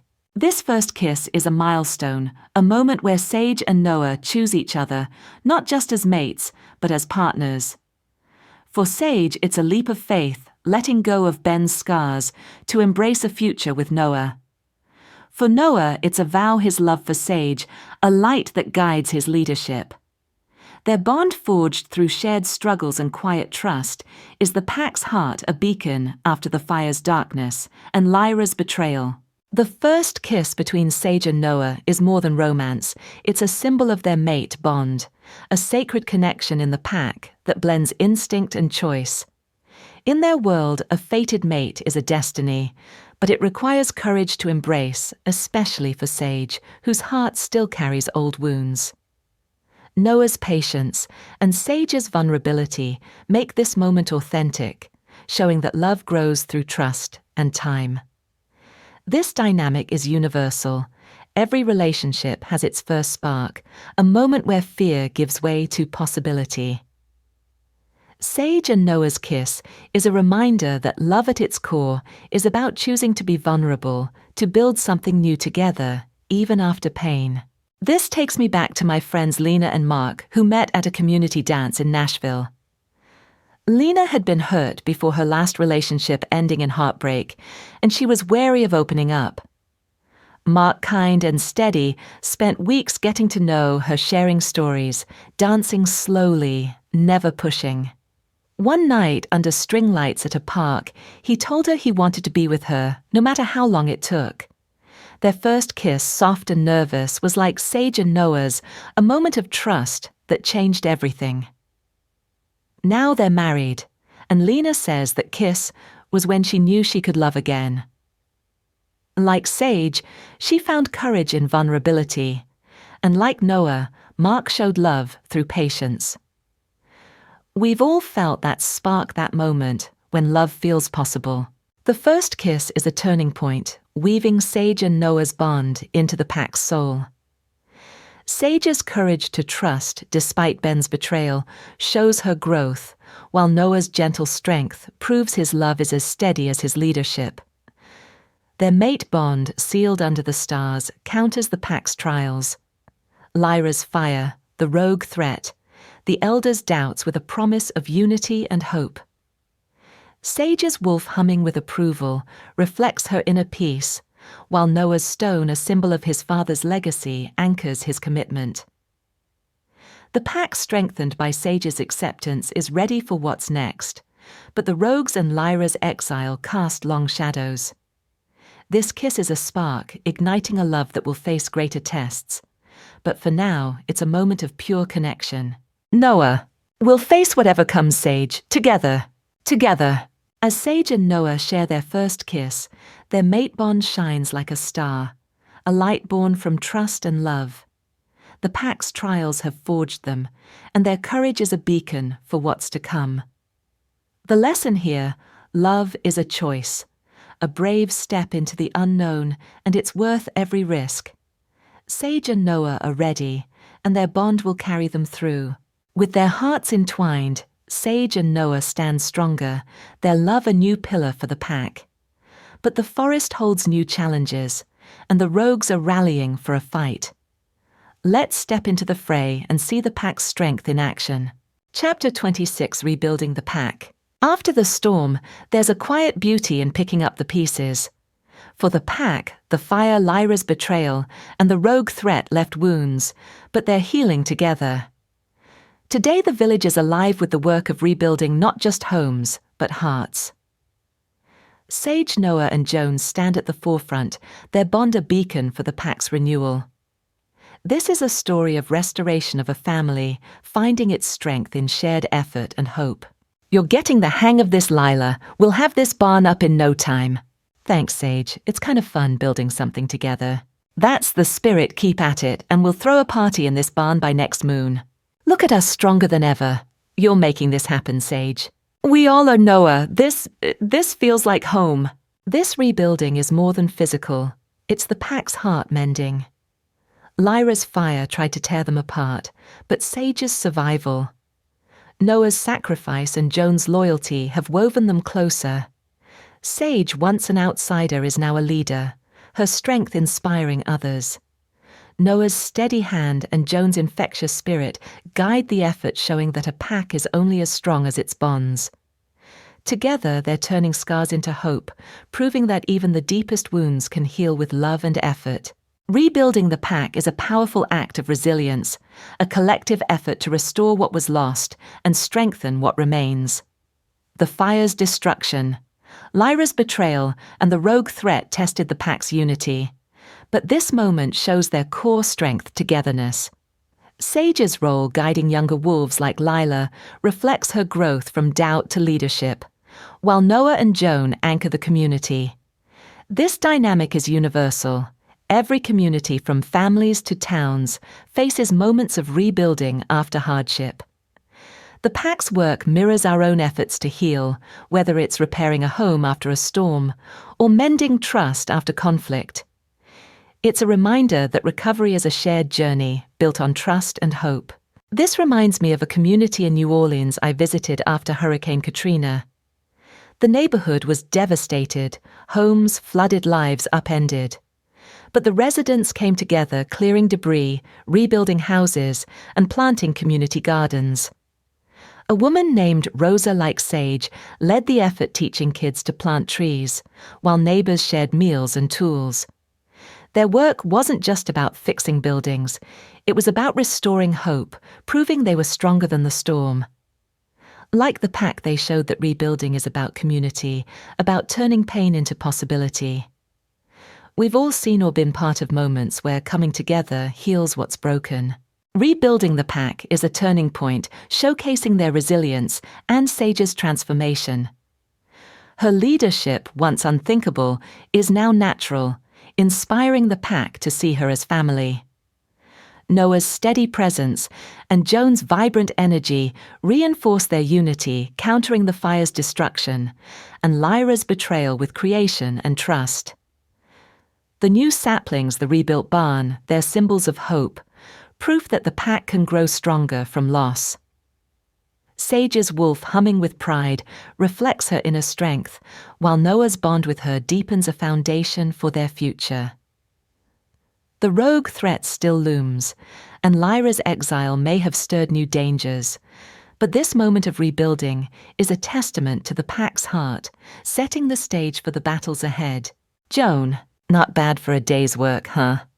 This pack's tougher than any fire. Yeah, we are. Together we can do anything. That's what makes us a pack. And with you here, Sage, we're unstoppable. As the pack rebuilds, their strength shines brighter, a tapestry of trust and hope. Sage's courage. Noah's leadership and Joan's heart are weaving a new future. The lesson here: healing comes from working together, from turning scars into new beginnings. The pack is ready, and their light will guide them forward. With the village rising from the ashes, the pack's heart is strong, but the forest whispers of danger. The rogues are gathering their leader, plotting a strike that will test every bond. Let's step into the shadows and uncover their plan. Chapter 27, The Rogue Leader. Every storm has a source, a spark that fuels its fury. For the pack that spark is Kale, the rogue leader, a shifter whose bitterness has forged a band of outcasts into a deadly force. As the village rebuilds, Kyle watches from the shadows, his plan to strike growing sharper. This is a story of a leader driven by pain, and a pack whose unity will face its greatest test yet. Kyle, the pack thinks they're untouchable, hiding behind their walls, their traditions. They cast us out, called us nothing. But we're not nothing, we're stronger than they know. Tomorrow we hit their supply lines, weaken them, then we take what's ours. Kyle, they've got numbers, and that's Sage. She fought like one of us last time. What if Sage is a fluke, a weak link they're too blind to see? We don't need numbers, we need will. This pack took everything from us. It's time they paid. Kale isn't just a villain, he's a man shaped by loss. Once a pack member, he was exiled years ago for defying the elders, his pride and pain twisting into a vendetta. His rogues outcasts like him share his grudge, believing the pack's prosperity was built on their suffering. As they plan their attack, Kale's leadership, though ruthless, mirrors Noah's in its conviction. For Sage, Noah, and the pack, this threat is personal, a challenge to the home they've fought to rebuild. Kale's role as the rogue leader is a study in how pain can fuel division. His rebellion against the pack stems from a real grievance exile, but his choice to attack rather than heal has turned him into a threat. In the pack's world, rogues represent chaos, a challenge to their unity and values, but they're also shifters with their own stories. Kale's plan to strike the pack's supply lines is strategic, aiming to weaken them before a larger assault. This dynamic is universal. Every community faces external threats, whether it's conflict, competition, or crisis, often driven by misunderstood pain. Kyle's story asks the pack and us to consider the cost of exclusion and the power of understanding, even for enemies. This reminds me of a situation in a small town in Oregon I heard about. A group of former factory workers laid off when the plant closed grew bitter, feeling the town had abandoned them. Led by a man named Ray, they started disrupting local events, protesting with anger that turned to vandalism. Ray, like Carl, was driven by real pain, losing his livelihood, but his actions hurt the community he once called home. The town eventually reached out, offering job training and dialogue, which diffused the tension. Like the pack facing Kyle, they learned that understanding an adversary's pain can prevent greater conflict.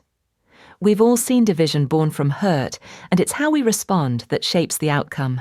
Kyle's emergence as the rogue leader is a critical escalation, testing the pack's unity at its strongest. His plan, revealed in the shadows, shows a calculated mind, but his pain, evident in his scars and words, hints at a deeper story, one the pack may need to understand to defeat him. Sage's growth. Noah's leadership and Joan's loyalty have rebuilt the pack's heart, but Kale's rogues challenge that heart's resilience.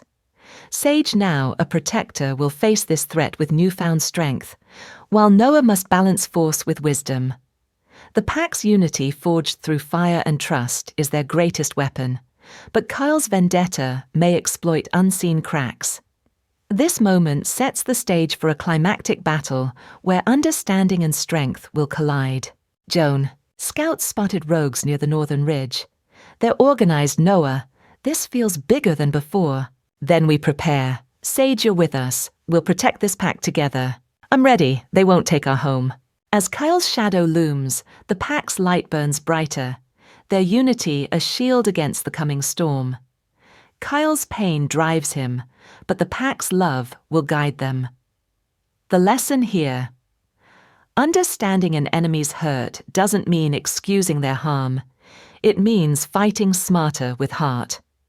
The pack is ready, and their strength will face its greatest test. With Kyle's plan in motion and the pack rallying, the forest is a tinderbox ready to ignite. Sage, Noah, and Jones stand united, but the rogues are closing in, and a battle will decide the pack's fate. Let's step into the fray and witness their stand. Chapter 28, The Final Battle. Every story has its crucible, a moment where everything is tested: courage, love, unity. For the pack, that moment is now. The rogues, led by the bitter Kyle, have launched their boldest strike, aiming to shatter the pack's heart. Sage, Noah, and Joan stand at the forefront, their bond a shield against the storm. This final battle isn't just for survival, it's for the home they've built, the family they've become. Kyle, you think your pack is strong. You cast us out, left us to rot. Today, we take what's ours. This pack is our home, Kyle. We fight for each other, not against you. Stand down, or we'll defend what's ours. You're not alone, Kyle. You could have chosen differently. We're fighting for our family, can you say the same? This battle is the pack's heart laid bare. Sage, once an outsider, fights with a ferocity born of love, her wolf alive in every move. Noah, the alpha, leads with strength and sacrifice, his bond with Sage fueling his resolve. Joan, the pack's spark, protects her kin with unyielding loyalty. Kyle's rogues, driven by pain, are fierce, but their division pales against the pack's trust. This clash is more than physical. It's a testament to what makes a family, a fight for the home they've rebuilt. Noah, Kyle, this doesn't have to end in blood. You're one of us, always were. Stop this. The battle ends not with destruction, but with choice. Noah spares Kyle, offering mercy where vengeance could have ruled. Sage's courage, Joan's loyalty, and the pack's unity have won the day, proving their strength lies in love, not hate. The rogues are scattered, but Kyle's pain lingers, a reminder that healing is harder than fighting. The final battle is a culmination of the pack's journey, a test of their bonds against Kyle's fractured rebellion. In the pack's world, unity is their greatest weapon, forged through Sage's growth, Noah's leadership, and Joan's heart. Kyle's rogues, united by pain, but divided by resentment, falter, because they lack the pack's trust. This dynamic is universal. Communities thrive when they stand together, whether facing external threats or internal strife. Sage's stand, Noah's mercy, and Joan's protection show that strength isn't just winning, it's choosing compassion even in conflict. This battle is a mirror for our own struggles, where unity and understanding can overcome division. This reminds me of a story from a community in Minneapolis I read about. After a wave of protests left the city tense, a neighborhood faced looters targeting local shops. Instead of fighting back with violence, residents, led by a woman named Aisha, formed a protective circle around the stores, offering food and dialogue to the looters, many of whom were desperate youth. Aisha, like Noah, showed mercy, and most left peacefully, some even joining the cleanup. Like the pack, the community's unity and compassion turned conflict into connection. We've all seen moments where standing together with heart diffuses a storm. The final battle is a defining moment, showcasing the pack's heart and Sage's transformation. Her courage rooted in her bond with Noah, and Joan proves her place as a leader. Noah's mercy to Kyle reflects his vision for a pack that heals, not destroys, while Joan's fierce protection embodies their loyalty. The rogue's defeat, driven by Kyle's pain, highlights the cost of division, contrasting the pack's unity. Sage's wolf, alive in her fight, affirms her strength, while Noah's bond with her deepens a promise for their future. Lyra's betrayal and the fire are behind them, but Kyle's fate may stir new challenges. This battle cements the pack's resilience, setting the stage for a deeper commitment as they face what's next. Joan, not bad, Sage. You fought like a true wolf. We're unstoppable now. We did it together. This pack's my home, and I'll fight for it always. That's what makes us strong. You're our heart, Sage, and I'm never letting go. As the dust settles, the pack stands taller, their victory a testament to love and unity. Sage's courage, Noah's mercy, and Joan's loyalty have forged an unbreakable bond. The lesson here, strength isn't in defeating others, it's in standing together, choosing heart over hate. The pack's light shines bright, ready for what lies ahead. With the battle won and their bonds stronger, Sage and Noah's love is ready to take root. A sacred ritual awaits one that will seal their mate bond forever. Let's join them under the moon and witness their vow. Chapter 29, The Mate Ritual. In every heart, there's a moment when love becomes a vow, a promise to stand together through every storm. For Sage and Noah, that moment is here under the full moon's gaze. The Mate Ritual. A sacred pack tradition will seal their bond as fated mates, not just for them, but for the pack they lead. After battle's betrayal and rebuilding this night is a celebration of their love and the pack's unbreakable spirit. Sage Noah, you stand before us as mates chosen by fate and bound by love. This cord unites your hearts, your wolves, your futures. Do you vow to honor this bond, to protect each other and this pack through all that lies ahead? I vow to stand by Noah, to love him, to fight for our pack with all my heart. I vow to cherish Sage, to lead with her, to guard our pack with my life. This renewal is more than a ceremony, it's the pack's heart laid bare. Sage, once an outsider, now stands as Noah's equal, her strength and love woven into their bond. Noah the Alpha finds his anchor in Sage, his leadership deepened by their partnership. The pack healed from Lyra's betrayal, and the rogue battles celebrates their union, knowing it strengthens them all. This moment is a testament to their journey, a vow that love and unity will guide them forward. The renewal ritual is a sacred tradition in the pack, a celebration of the fated bond that blends instinct, love, and commitment. For Sage and Noah, it's a public affirmation of their private vows, a promise to lead together and protect their pack. The ritual, with its cord and moonlit vows, symbolizes unity, not just between mates, but within the community. This dynamic is universal. Every culture has rituals, weddings, vow renewals, ceremonies that mark love and commitment, binding individuals to each other and their community. Sage and Noah's ritual shows that love is a choice, a strength that uplifts everyone around it, making their pack and any family stronger. This reminds me of my friends Sarah and Jamal, who got married in a small park in Austin. Sarah, like Sage, had a tough past, hesitant to trust after a broken engagement. Jamal, steady like Noah, waited patiently, building their bond through shared dreams. Their wedding wasn't fancy, but it was heartfelt, a circle of friends, a simple vow exchange under an oak tree. When they kissed, everyone cheered, feeling part of something bigger. Like Sage and Noah's ritual, their wedding wasn't just about them, it united their community, showing love's power to heal and inspire. We've all felt that joy at a ceremony where love lights up everyone. The renewal ritual is a pinnacle, weaving Sage and Noah's love into the pack's soul. Sage's journey from doubt to strength, from outsider to leader, culminates here, her vows a testament to her growth.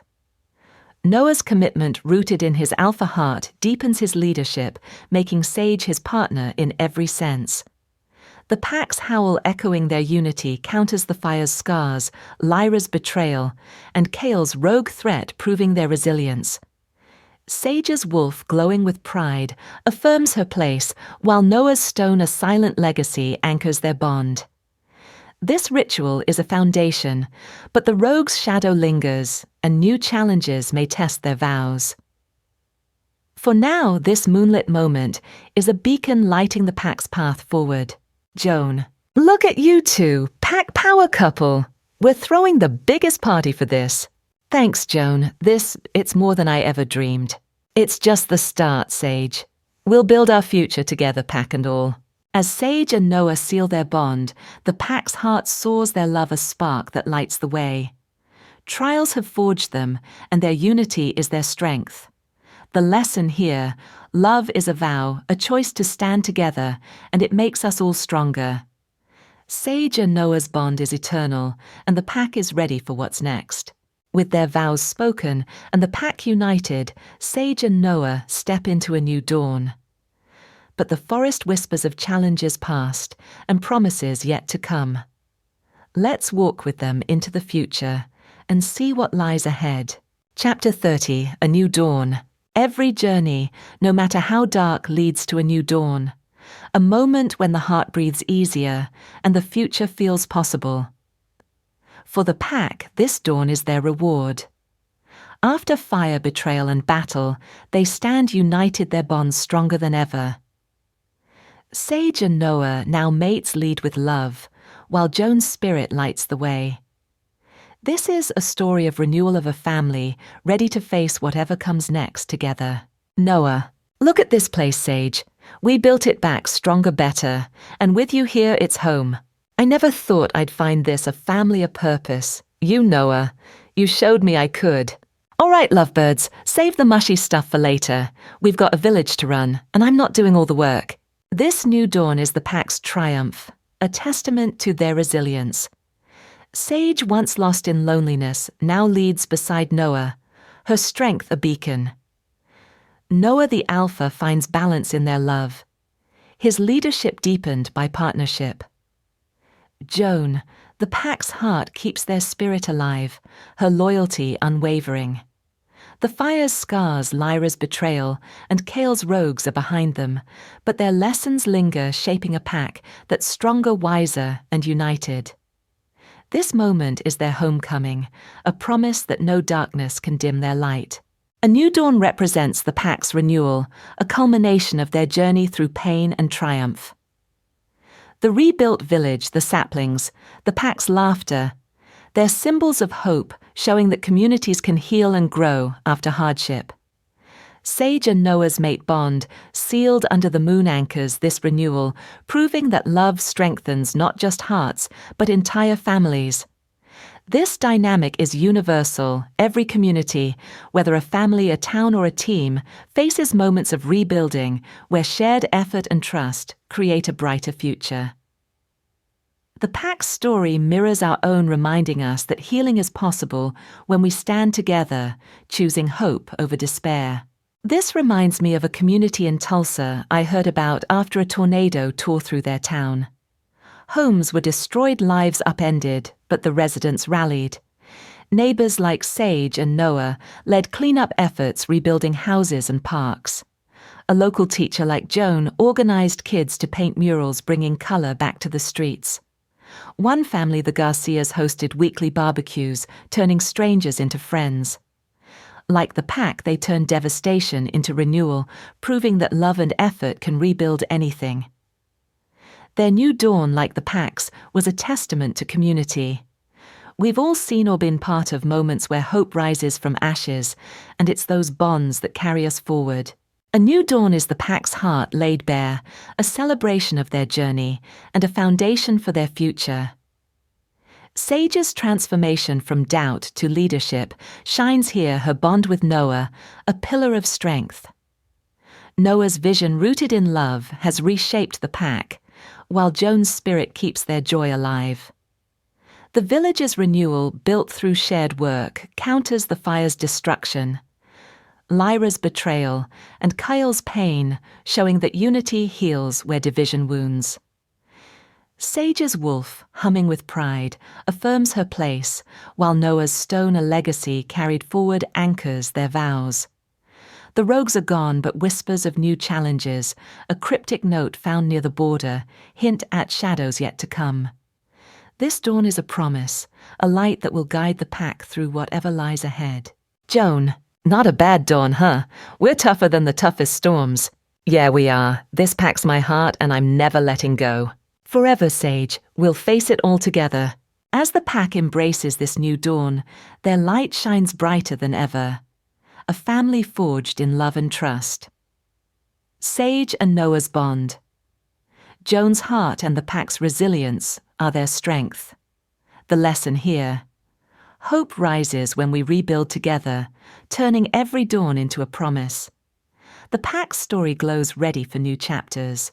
With this dawn breaking, the pack's heart is eternal. Their bonds are light for the future. But the forest holds whispers of new tales, a cryptic note, a distant howl hinting at adventures yet to unfold. Let's leave them here under the sun and dream of what's to come.